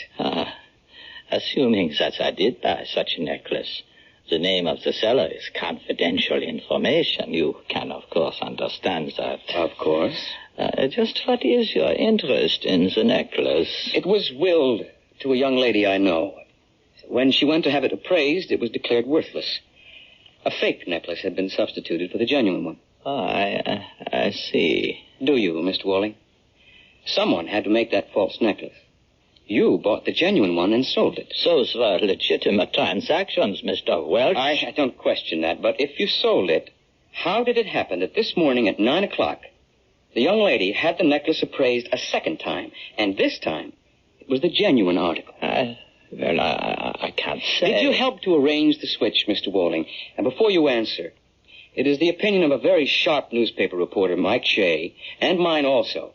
The money obtained through the sale of the pearl necklace was used as payoff money to an unscrupulous member of the Roads and Highways Commission. What does that have to do with me? I want the name of the person who sold the necklace to you and the person to whom you sold it.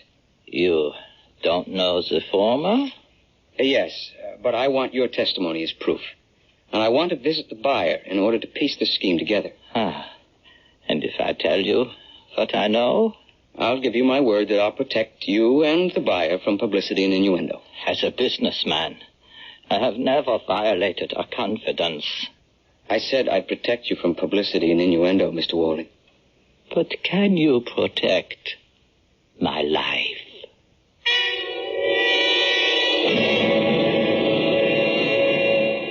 And that is all I know, Mr. Welch. Welch, is it? Yes. It's a beautiful necklace, Mrs. Knight. It is. It is. Mr. Walling brought it back to me this morning, and I returned his check.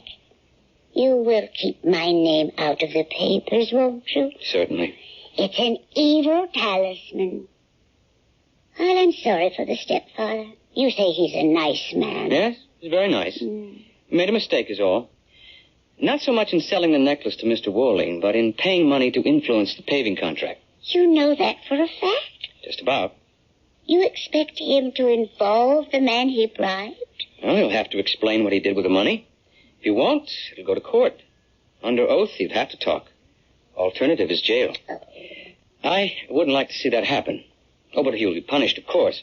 But if he cooperates with us, he might just be fined and placed on probation. I'm sorry for him. I am, too. As I said, he's really a nice man.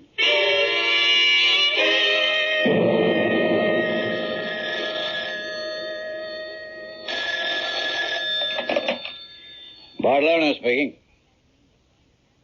What? Well, I can't believe... A story in tonight's Forum. Oh, I'll be ruined. No, of course not. Who telephoned you? Walling? Well, it knocks me out.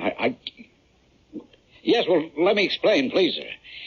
Look, my stepdaughter had the necklace appraised this morning. It was the real one.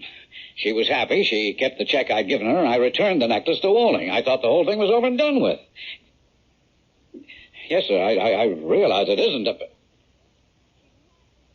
Of course, sir. I'll protect you.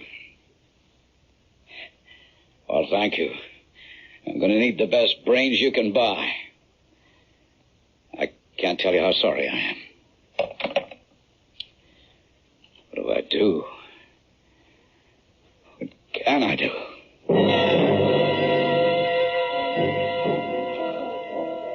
Here's Mike. Yep, right off the press. It's, not a nice story, Gay. Oh, Mike. Public road paved with pearls.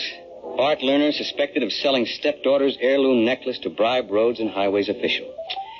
It's all here, except for the names of Wall and Mrs. Knight. Thanks, Mike. It's hideous. Poor Bart. Poor Bart, my foot. He stole your necklace, Gay, and used the money for payola. He's a small frog. We've got the big one on the hook, and with or without Bart's cooperation, we're going to deck him. But it is so cruel, seeing it in cold print like this. I can't face Bart. I just can't. Yes, you can. But I betrayed him. Gay, if he had told you the truth in the beginning, none of this would have happened. He deceived you. He made two mistakes. Acting surprised when you found out that the necklace was a fake, and then scrambling to work out a switch. Come on, Gay, let's get over there. You can't hide from this. He won't squeal on the commissioner. You think he'll prefer to go to jail?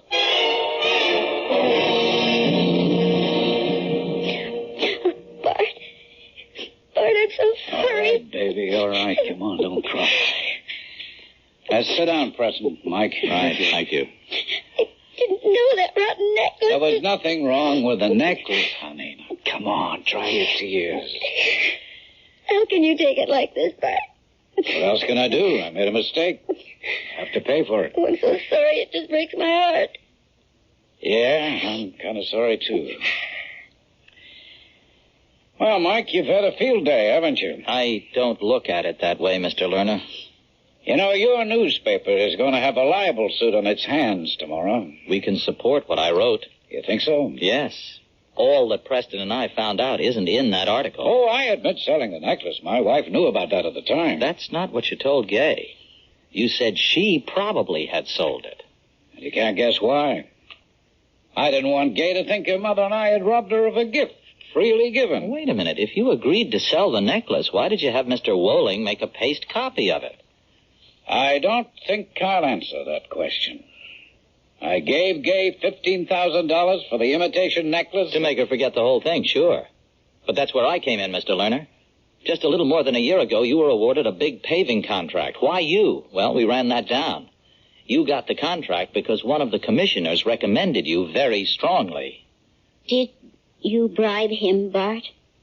Gay, I've been an honest man all my life. So you won't answer the question? I've told you that your newspaper will have a libel suit on its hands tomorrow. Look, we don't intimidate easily. If you want to sue for libel, go ahead. Then all the facts will come out, from the theft of the necklace. I didn't steal the necklace, and I paid Gay what it's worth. You're going to have to explain why you engineered this whole thing. And you're going to have to explain what you did with the 20 grand you got from Woling. Where did the money go, Mr. Lerner? It'll all come out. And if you won't talk, you know where you'll end up. Jail. Don't say that, Mike. He's right, though, Gay. Bart, please admit what you did. If you did make a mistake, admit it. Isn't that what you've always told me? Admit a mistake and you can be forgiven?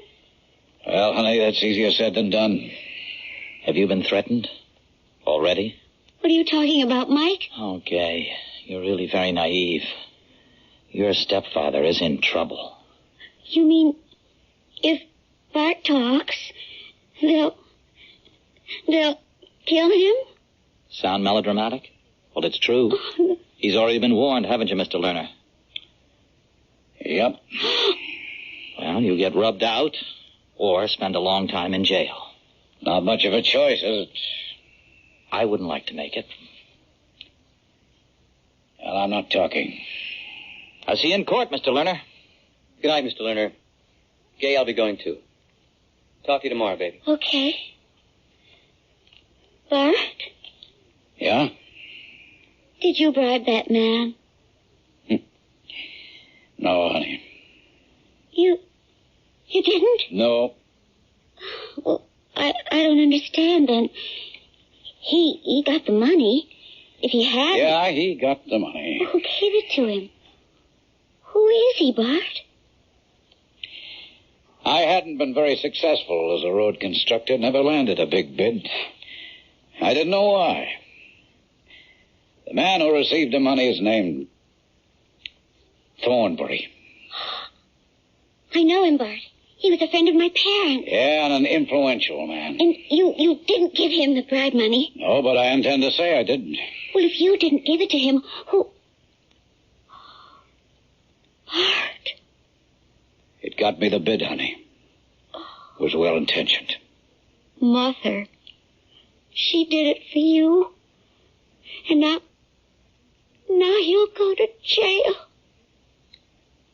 It's our secret, Gay, honey. And no one is ever to know.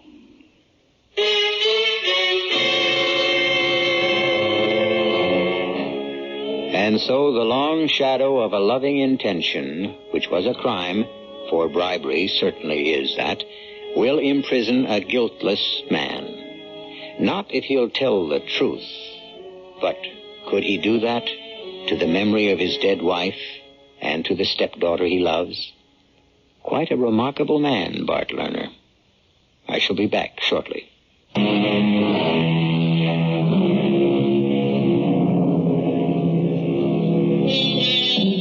I leave you with this thought.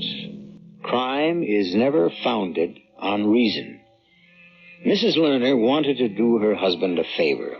He'll go to jail rather than sully his dead wife's memory. Yes, quite a remarkable man. Our cast included Evie Juster, William Redfield, Jay Gregory, and Ian Martin. The entire production was under the direction of Hyman Brown. Radio Mystery Theater was sponsored in part by Buick Motor Division and Anheuser-Busch Incorporated, brewers of Budweiser. This is E.G. Marshall inviting you to return to our Mystery Theater for another adventure in the macabre. Until next time, pleasant dreams.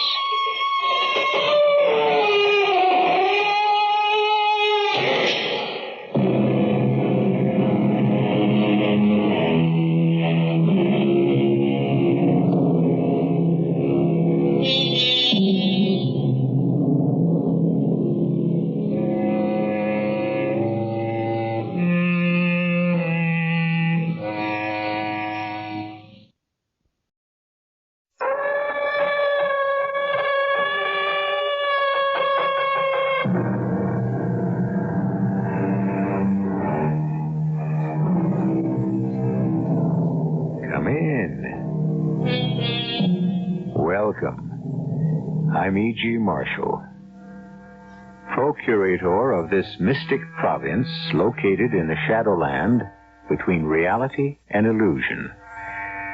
It has been said, nature can often be hidden, sometimes overcome, but never extinguished. And what is nature? Do not leave me to run to Mr. Webster for the answer. The dictionary will not help you. You will only be told that nature is the essence, the innate quality, the inborn tendency, the vital function, force, or disposition. Quite so. But what is it? We may have an insight. But what's wrong with her, Melisande? She has the most dread disease in the world. Surely it can't be that bad. It's worse. She has the one disease for which there is neither remedy nor antidote. The one disease that can wipe out our society. And so it must be nipped in the bud, choked off at the source. But what can we do, Melisande? Cure her or kill her? What is the name of this disease? You know it as well as I do, Willis. She's suffering from a severe case of unhappiness.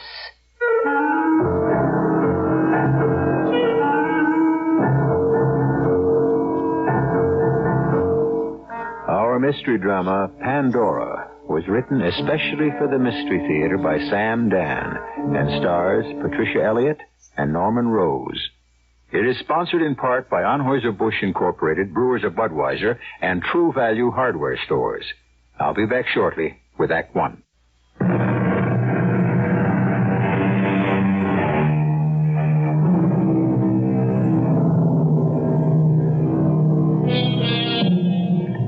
At one time, according to Greek mythology, mankind dwelt in a perfect paradise. And then a young lady named Pandora permitted her curiosity to get the better of her, opened a forbidden box, and thus loosed upon the world all manner of suffering and sorrow. And ever since, all men look back upon a paradise lost. What must it have been like to live in a world without conflict, sorrow, disease, or death? We will never know, but future generations may, for science is slowly but surely finding remedies for all the ills of Pandora's box. And 100 or 500, 1,000 or 5,000 years from now, once again, there may be paradise. Ah, Roland. Willis, am I disturbing you? No. I was about to rest for a while. You're painting, I see. Yeah. Do you like it? Oh, yes. It's an excellent contrast of light and shadow. I wished for the style of an almost prehistoric Dutch painter. The particular painter is named Rembrandt. And after a time, I shall adopt the styles of some of his contemporaries. You know, they were a most unusually talented group. Roland, what have you been doing with yourself lately? Oh, nothing. Nothing? It makes me happy. Well, then, by all means, continue. But not happy enough. Oh, I'm sorry to hear that. Is there anything you need? Rather ask who. Very well, then. Who? Mara. Mara? Of course. Come, we'll go to her.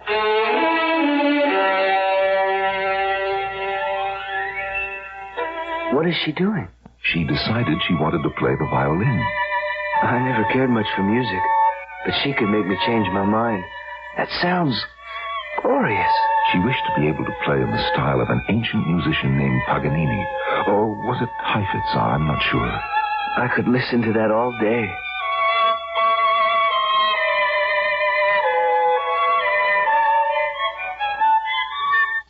Oh, Mara, my dear, we disturbed you. It's all right. Hello, dear Mara. Hello, Roland. Roland wishes to speak with you. About what? I need you, Mara. Oh? So I want you to come with me. Stay with me. No. I thought I would like to travel. We might cruise for a year. Mara, what did you say? I said no. You said no? But how could you? Why should you say no to Roland? I said no. But when you are needed for someone's happiness, you don't say no. Mara, if you come to my house and you said, Roland, I need you, I wouldn't say no. Mara, are you all right? Please, will you both let me alone? Mara! Come back. Willis, did you hear what she said? Yes, I heard. She had no right to say that. Of course not. Something will have to be done. Certainly. Roland, why don't you go home? Go home? Just for a little while.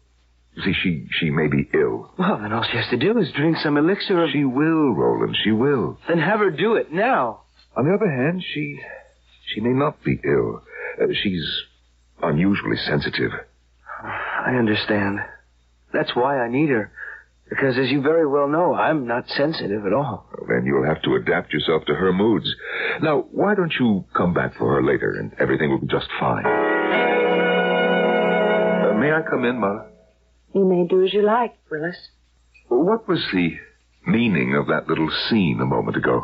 I don't know the meaning of it. Something is disturbing you. Shouldn't something be disturbing you, Willis? Another man wants to take me away from you. Take you away from me? What a way to put it. My dear, you don't belong to me. No one belongs to anyone. But I don't want to go with Roland. Roland needs you for his happiness. It's not right. It's not right. Oh, my dear Mara, I was living with Joanna, and you came to our house and you said you needed me for your happiness. Well, that was different. Different? How? Well, maybe it wasn't different. Maybe that was wrong, too. Mara, would you like to go to a rest home? No. But, my dear Mara, if you don't go with Roland, you'll have to go to a rest home. Don't you love me? Of course I love you. Then how can you let Roland take me from you? Why do you keep using the word take? He isn't taking you from me. He's sharing you with me, just as you are sharing me with Joanna. What did you say? Did you say that I am sharing you with Joanna? My dear, whatever is the matter with you? Get away from me. Don't touch me. No, don't come near me. Mara, you're ill. I share you with that Joanna. What do you mean, that Joanna? She's a lovely person. I hate you. Mara. I hate Joanna. I hate Roland. Mara, you don't know what you're saying. I do. I hate everybody. I hate this place, everything. I even hate myself. Mara, you know the trouble with you. Willis, what's gotten into me? Why do I feel this way? Why do I say these things, these hateful things? Oh, you're tired. You've been practicing too hard. You know, that's really very difficult music. Difficult? How can you say that? Well, you play it easily, but subconsciously you're making a fantastic effort. Believe me, dear Mara. Well, then you mean I say these things and I feel this way because I'm tired. Of course. And that there's nothing really wrong. Nothing at all. And you'll go into a rest home for a few weeks. No. Or maybe only for a few days. Oh, but the last time I went into that rest home... Dear Mara. Look into my eyes and answer truthfully. Are you happy? Well, The truth. Are you happy? No. Therefore, you are unhappy. Well, Dearest Mara, you are unhappy, aren't you? Yes. And, as you very well know, that is not permitted. Is it convenient for you to see me now, dear Mara? Who are you? My name is Melisande. Do I know you? Yes, I know you. When I was here before, when I was here at the rest house. Now you're becoming excited. Please drink this. No. Dear Mara, you are here to be helped. Now this feverish excitement is doing you damage. What is it that you want me to drink? Only something to calm you, that's all. Here, now you see? I'm sure you're feeling better. More at ease. What do you want? I want us to have a little talk. About what? Everything. All of us. The entire rest home is dedicated to your welfare. I know you. I remember you now. You're the one who said I couldn't have the baby. That's true. Why did you say that? Dear Mara, surely you understand the necessity. I only understand that you said that I couldn't have my baby. Oh, let us stop for a moment so I can play back to you what you just said to me. Because that was the most unbelievable statement I have ever heard. Listen. You said I couldn't have my baby. Did you hear what you just said? My baby. Dear Mara, the baby does not belong to you. Well, I meant that it was mine in the sense that I... Yes? Mine in the sense that I... Oh, I don't know what I meant. A baby belongs to the world. Isn't that so? Yes. If people wish to create children, these children become part of the world. Isn't that true? Yes. And therefore the world must determine if the potential newcomers possess sufficient... Oh, please, I don't want to hear any more. You seem to have a great many archaic notions, dear Mara. Would you rather we did things in the archaic way? Please stop and permitted children to be born, hit or miss, diseased, deformed, lacking in... must we talk about it? When we have the science, the technology to determine far in advance whether or not... I don't want to talk about it. Oh, you're upset. Yes, I am upset. And we must determine what is upsetting you. Can't you tell me?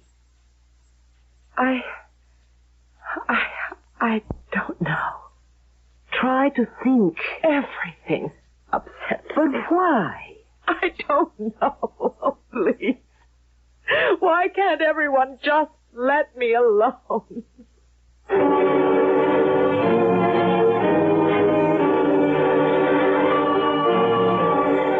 How long has she been this way, Willis? Well, the first I knew something was wrong was this morning. This morning.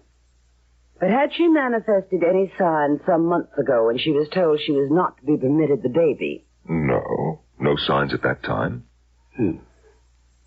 And what occurred this morning? Well, this morning, Roland arrived and told her he needed her. And that's when I saw the signs. Please describe them. She became acutely uncomfortable, emotional. And refused to go with Roland. Yes. And, well, the rest you know. Do I? Or are you withholding anything, dear Willis? Why would I do that? What else should I know? Well, I can't think. Oh, a disturbing factor was when she became emotional over the fact that I still have a continuing relationship with Joanna. That disturbed her? Do you mean she doesn't know or pretends not to know about continuing relationships? Yes. Would it help her if we asked Roland to cancel his request that she go with him? No. But surely Roland is reasonable. Oh, of course. But the problem goes deeper. She will not go with him because, obviously, she is unhappy. Her refusal must make him unhappy. His unhappiness must, in turn, be transferred to someone else. Thus, a disease is created and spread. The disease of unhappiness.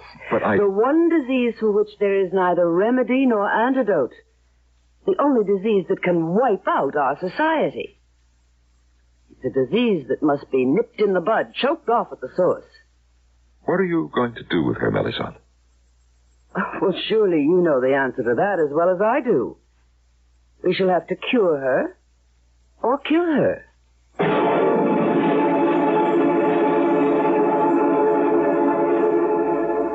happiness seems to be a rather serious business in the social order of the future.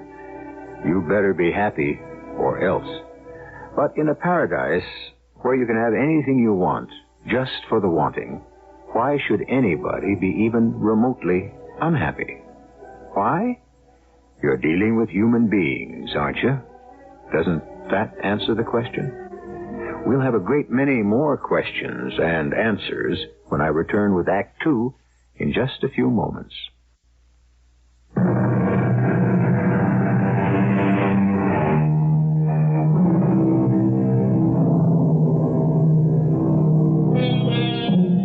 Men of goodwill have always struggled to create a better world.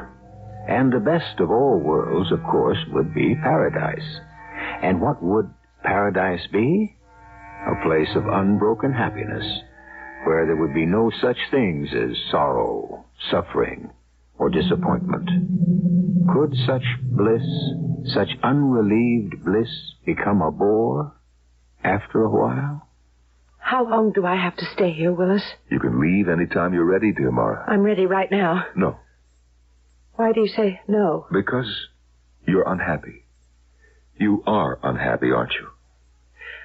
But I don't want to stay here. Dear Mara. Don't call me Dear Mara. But, if anybody calls me Dear Mara, I'll scream. You're screaming now. Mara, you are in trouble. Why should I be in trouble? Because you're unhappy. That's my affair, isn't it? No, dear. Unhappiness is an infection. I'm sorry. I can't help the way I feel. You will have to. I don't care. Dear Mara. Don't call me please. Dear. Do you know how many hundreds, how many thousands of years it has taken the world to become happy? Willis, take me home. If you insist on being unhappy, this will become your home. No. Mara, look at yourself. You're beautiful. It means nothing. Anyone can be beautiful. Talented. It doesn't matter. Anyone can have any talent they want. Just by wishing. What do you want, Mara? What do you want? I want you. But, Mara, you got me. So does Joanna. And so does anyone else who wants you. Mara, do you realize what you're driving at? Yes. What you want is for one person to own another. In ancient times, that actually existed. It was called slavery. I didn't mean it that way exactly. I only meant that you and I shouldn't share each other with others. Why not? Why not? Because I love you. And I love you, too.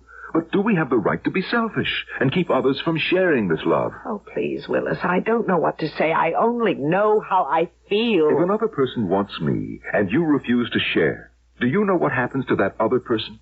She becomes jealous. But if I do share you, I become jealous. But no one is supposed to be jealous ever.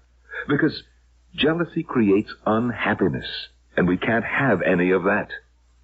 I've always been unhappy. And I guess I'll remain unhappy. Mara, if you talk like that, then there is absolutely no hope. Shall I tell you why I've always been unhappy? Shall I tell you why there always seems to be an ache in my heart? Why nothing gladdens me, why no one can comfort me, and why there's no joy, no rest, no peace? Shall I tell you why? Something's missing. Something isn't here inside of me. Something is lacking, and it's something I need. Dear Mara. What do you want now? I just want to talk to you about yourself. You know everything there is to know about me. Oh, no, dear Mara. We know very little about you. You've taken hundreds of your tests. What else is there to know about me? Why are you unhappy? I don't know. You keep asking, I keep answering. Do you know how many people live in the city? No, and I don't... 100,000. And do you know you are the only unhappy person here? I'm sorry. I can't help it. Shouldn't it bother you that you're the only unhappy person? We must cure you. Why? Because we can't have you destroy the world. Look, Mara, look at the wall. You see? Those pictures. Pictures of a city. I've never seen such pictures, such a city. It's an ancient city. So many people. What's wrong with them? Nothing. That's the way they were. That's the way they were? Yes. See how many are old, tired, ugly, dirty. See how few people are smiling? Listen to the noise.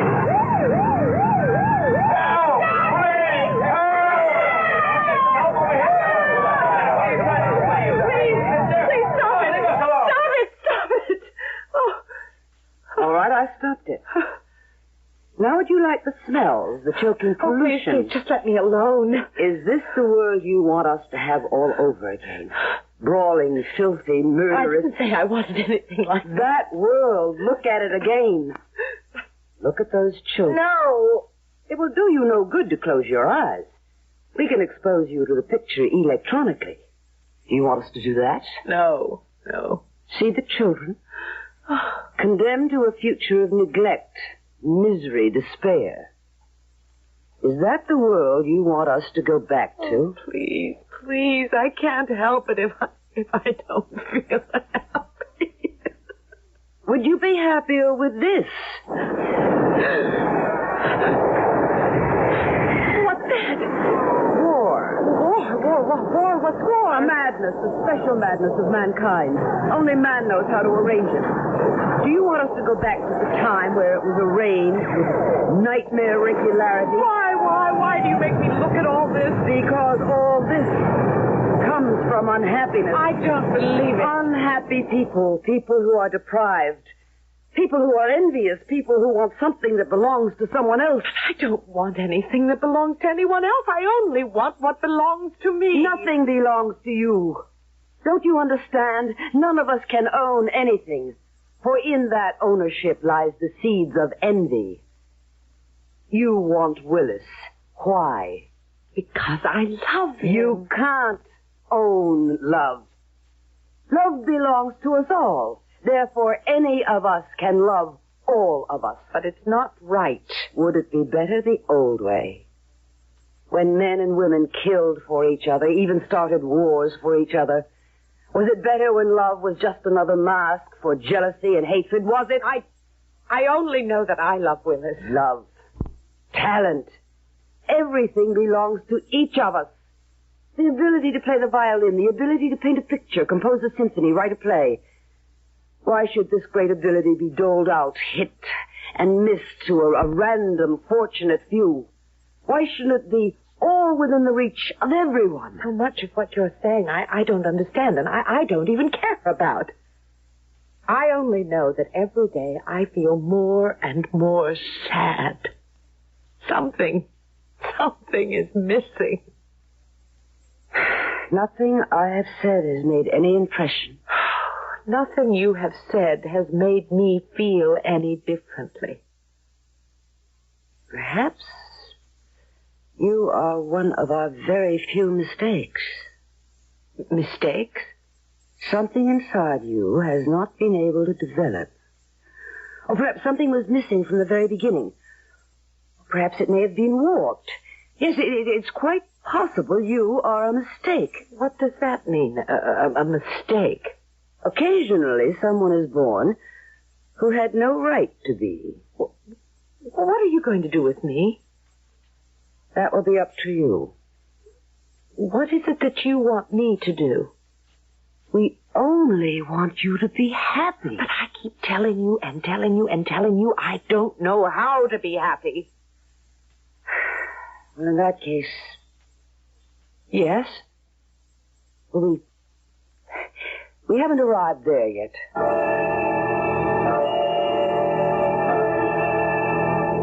Dear Mara. Roland? Yes, I came to tell you how sorry I am. Sorry? Well, I caused you all this trouble. No. Oh, I'm sure of it. After all, if I hadn't come to ask you to go with me... I don't know, Roland. It would have been something else, someone else, sooner or later. What's wrong, dear Mara? I suppose that's what's wrong. everybody calls everybody else dear. We all can't love each other. But we must. You know what happens when there's no love? There's war. Oh, have you seen those pictures, too? Yes. That's why I hate history. I hate it because it's so bloody and brutal. But that isn't important. Come away with me. No, they won't let me out of here. They will, if you come with me. Actually, it's the only way you could ever get out of here. Oh, please, Roland, I like you, and you're very... It will be very serious for you. I can't go with you, Roland. Why? Because I don't love you.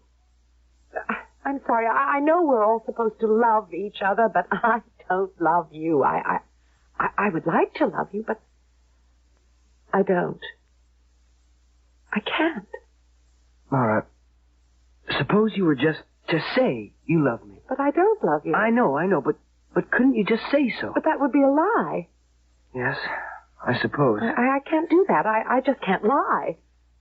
You're such an unlikely martyr. What do you mean? If you go back through history, everyone who died for a principle... Roland. You're just a slip of a girl. You can't be more than 200 or 300 years old. I doubt that you're even aware of the implications of what you're doing. What do you mean I am going to die? Did I say that? Yes. You said it, and you know you said it. Mara, let's end this nonsense. Just smile and say you'd be happy to come with me. Do you mean that they would kill me if I don't? Oh, that's not the way it really is. It's just... Oh, look, before it's too late, please. It doesn't matter. That's what you have to do to live. Now tell them. Tell them you're willing to come with me. Ah. Dear Roland and Mara. I've brought Mara here because there's no longer any difficulty. There isn't? No. Mara is quite happy. Are you, dear Mara? Oh, yes. Wonderful news. Mara wishes to go with me. There's wonderful news, if true. Oh, of course, it's true. Tell her. Tell her, Mara. Mara agrees to go with me. That is not what you just said, dear Roland. Let me play it back for you. Listen. Wonderful news. Mara wishes to go with me. You said originally, Mara wishes to go with me. What you said just now is, Mara agrees to go with me. Oh, what's the difference? The difference is one of life and death. You see, Mara, if you wish to go with Roland, that is a sign that you are happy, and therefore fit to live in our world.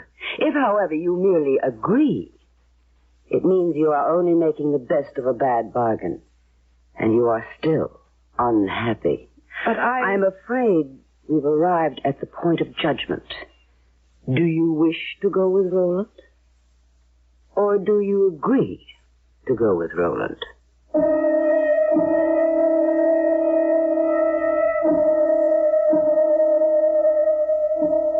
Which is it indeed? A life hangs on a single word. When you think of what words have meant in history, why, our own catastrophic civil war was basically caused by a single word, wasn't it? Didn't the South say, the United States are, and didn't the North say, the United States is? We'll have a few provocative words in Act 3, which I shall bring you in just a few moments.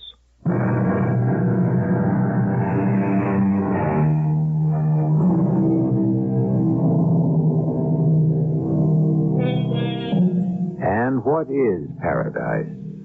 What was paradise? Obviously, a place where one was completely free to gratify every desire, to know joy, and to live forever. At one time or another, man enjoyed this particular situation, or so we are told, and yet paradise has always been lost. Is there something within the human condition that rejects perfection? Willis, she loves you. Talk to her. Convince her. What can I say to her, Roland? There is nothing anyone can say to Mara any longer. From now on, Mara must speak for herself. Do I agree to go with Roland, or do I wish to go with Roland? No. No, I shall make it even more definite than that. I refuse to consider it. I will not go with Roland. Mara. I must ask all of you to be silent. But she's obviously ill. She needs the rest home. She has already been in a rest home.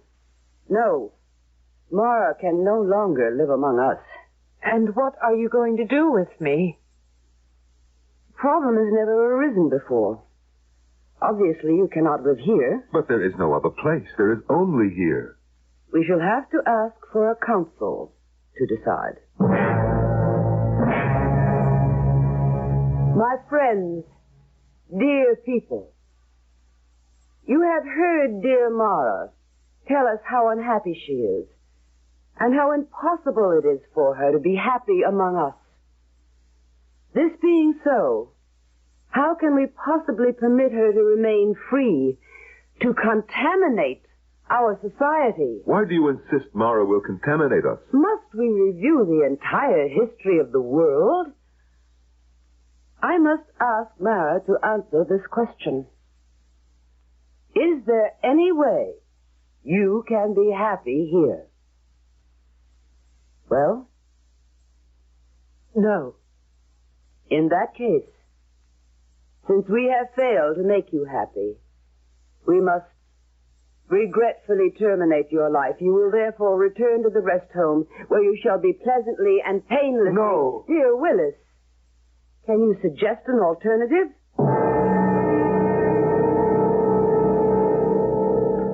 Mara? What have you got there? A drink. The drink? Oh, you'll find it very pleasant. Oh, it will kill me. There is no other way. Why do I have to die? Why can't everyone just leave me alone? You have an illness. What illness? Is it possible you still don't understand what we have been talking about? You are unhappy. You cannot be permitted to live.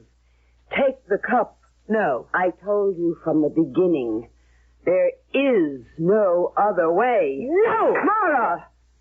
Let me out of here. You can't go anywhere. You struck me. Let me out of here. Mara! Come back. There's no place you can go. Mara! Willis? Mara. Be quiet. Someone will hear you. Are you alone? Mara, everyone is looking for you. I know. Can you hide me? It's impossible. Sooner or later, you'll be found. I don't want to die. You should have thought of that before. Is that how you talk to me? It's the truth. I thought you loved me, Willis. I do. But no more than anyone else. I'll tell you what we can do. We'll go back to Melisande and the council. No. We'll say that you will make every possible effort to be happy. I can't be happy You here. must try. Oh, don't you think I have? Don't you think I've been trying all my life? What is it, Mara? Why are you the only one who can't be happy in our world? I don't know. I feel as if I were dead. Dead? As if there's no life in me. Perhaps something physical. No, they say I'm in perfect health. But why do you feel dead? Because there's no suspense. Suspense? Mara, what do you mean by suspense? I mean, I never have to wonder if I'll ever get what I want. Of course not. All you have to do is wish. That's the trouble. It just happens, and I don't have to do anything. I want to play beautifully on the violin. I just wish for it. And that's bad? I read that the person who I wanted to play like, whose style I admired, worked and studied and practiced every day of his life to be able to do it. Is that right? That I should just wish for it? Of course it's right. And your painting, the man you pattern yourself after, he's a genius. Is that fair? Was it fair for only a few people to have talent? Shouldn't everyone be able to paint or perform or write if he wants to? What do I have to look forward to? If only I could just feel alive like those people. Which people? Well, the people Melisande showed me in the pictures. Who? The ones who lived thousands of years ago, the ones who had wars and poverty. Mara, how can you say that? I looked at their world and it frightened me. It was filled with strife and anger and danger, but I envied them. At the same time they were killing themselves and destroying themselves, I envied them. Mara. Because they knew what life was like. Life? That was a world of death. I suddenly saw it. I saw the whole thing. Roland was right. I am just an ordinary young woman. There's nothing remarkable about me, but suddenly I saw what it all meant. You can't know the wonder and value of life unless death is always near at hand. You can't know love unless there is hate. There's no pleasure without pain. Oh, don't you see, Willis? Don't you understand? All of us here, we only lead half lives. We're only half people. Maybe we can make you happy. No, Willis. I can never be happy here. Here? Who said anything about here? But where else is there, Willis? Where? Why, the past, of course. The past? Yes, the past. What is our only duty in this world? To make ourselves and others happy. Why don't we make you happy, Mara? Send you back to a time when people, as you put it, lived. Can it be done? Can you do it? Mara, would you want to go back there to a time when things might be happier for you? Oh, yes, yes. I shall wish for the type of technology that can take you back. You must realize that you don't know how to do anything. And in those days, people had to have some sort of skill. But I do know how to do something. I can play the violin. No, my dear. You create the illusion that you can play. Illusion? Well, that's what I wish to be free of. I want reality. In a more primitive world, you would actually have to learn to play. You would have to work hard at it. Oh, I don't mind. And you could work day and night, and yet, if you didn't possess talent... Talent? Yes, talent. That inexplicable, mysterious spark. Without it, you could never learn at all. Talent? Well, how does one get talent? Do you still want to leave here, Mara? Yes. Very well. Where would you like to go? I would like to go back to a time when there was conflict and people had to fight for what they wanted. How about the latter part of the 20th century? Yes? It was very turbulent. Wars, violence, but... But what? But it was the beginning of civilization. If you got sick, medicine had advanced far enough to give you a chance. Yes, that's the time. What do you think? Yes, all right. Your name is Mara. Your father's name was Philip. Therefore, your new name will be Mara Phillips. You are 200 years old here, which would be the equivalent of, say, 20 back there. 20? Close your eyes, Mara. When you open them again, you'll be a 20-year-old girl living sometime in the 1970s. The 1970s. I see you now. You work in a diner. What's a diner? You're a student of the violin. Am I good? You love a boy named Tom. Does he love me? This is the meaning of suspense. Close your eyes. When you open them again, you will be living in another world at another time.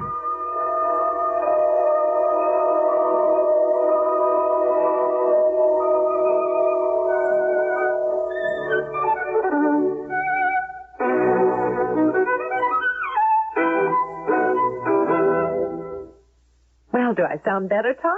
Honey, you sound like $1,000,000. Am I improving? Yeah, I think so. But what do I know about it? Oh, Tom, there are times when I think you're a barbarian. Come over here. I'll show you. Tom, I haven't finished practicing. When does the professor think you'll be ready for the concert? Oh, 5 years, maybe 6. 5 years? Well, it takes work. Do you want me to give it up? Hey, baby, don't get so all uptight. I mean, it's your thing. You gotta stay with it. Well, just be patient and try to understand. What do you have, sir? I'll have a small date with the waitress. Huh, give me one good reason why I should go out with a fat, bald, ugly creep like you. Hey, Mara. Wait a minute. Listen, kid. Let me set you straight. That old character's a pal of Jerry's. Does that mean I have to go out with him? No, you don't have to go out with him, but just don't insult him, that's all. Excuse me, I gotta answer. Jerry's Diner. Oh, yeah, hold on. For you, Mara. Hello? Yes, Mr. Allenby. Well, certainly. At once. I have to go. I've got an audition. But you can't leave. It's the lunch rush. It's my big chance. Cover for me, will you please, Sally? I'll make it up for you. Okay, but if Jerry comes in and doesn't see you, kiss the job goodbye.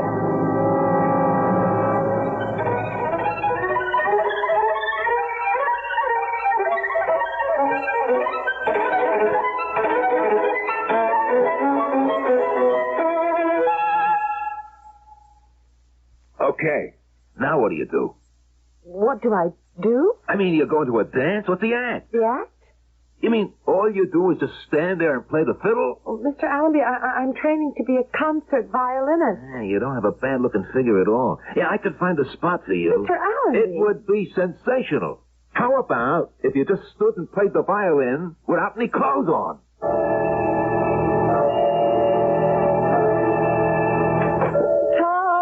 I don't know what to do. I'll never find a job. And you're still years away from becoming a concert artist. Willis, what are you doing here? I thought I'd visit you, dear Mara. Where's Tom?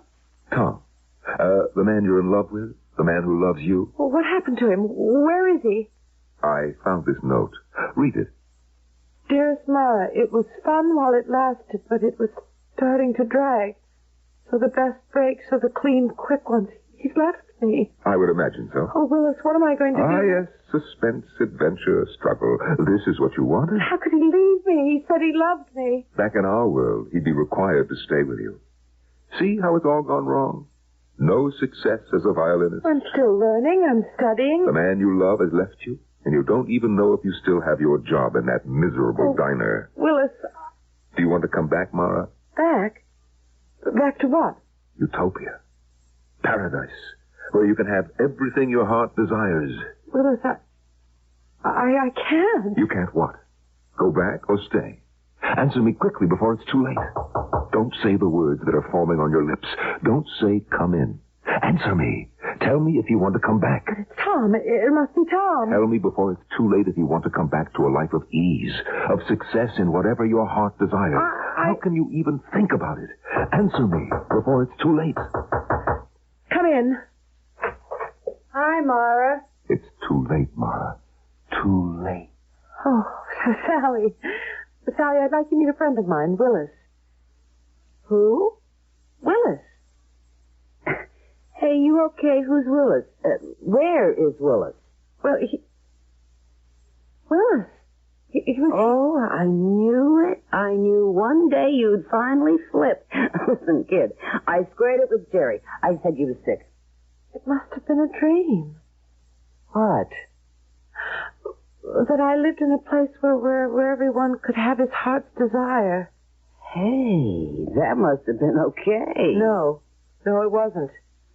Instead of staying there, I chose to live here. Oh, you're crazy. Why? Well, because I'm human, I guess. Oh, I wish I could have dreams like that. Well, to see some of the things I dream about.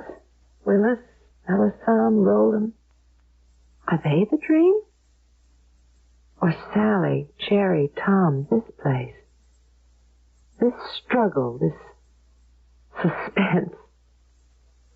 Is this the dream?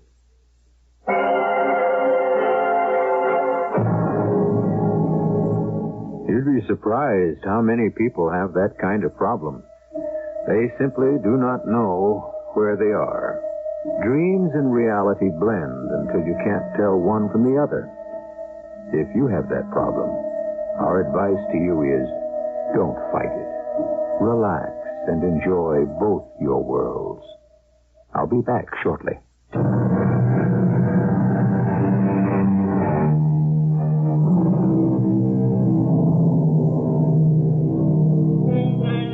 What is there about paradise that makes it impractical and impossible for humans to live there? Why do they all fail? All those gardens of Eden, from the ones created by the gods to the utopias created by men and women. Is it because man can never really be happy on a constant level of happiness? Do we always require a trial or two to give savor to life? Our cast included Patricia Elliott, Norman Rose, Joan Lovejoy, and Don Scardino. The entire production was under the direction of Hyman Brown. Radio Mystery Theater was sponsored in part by Buick Motor Division. This is E.G. Marshall inviting you to return to our Mystery Theater for another adventure in the macabre.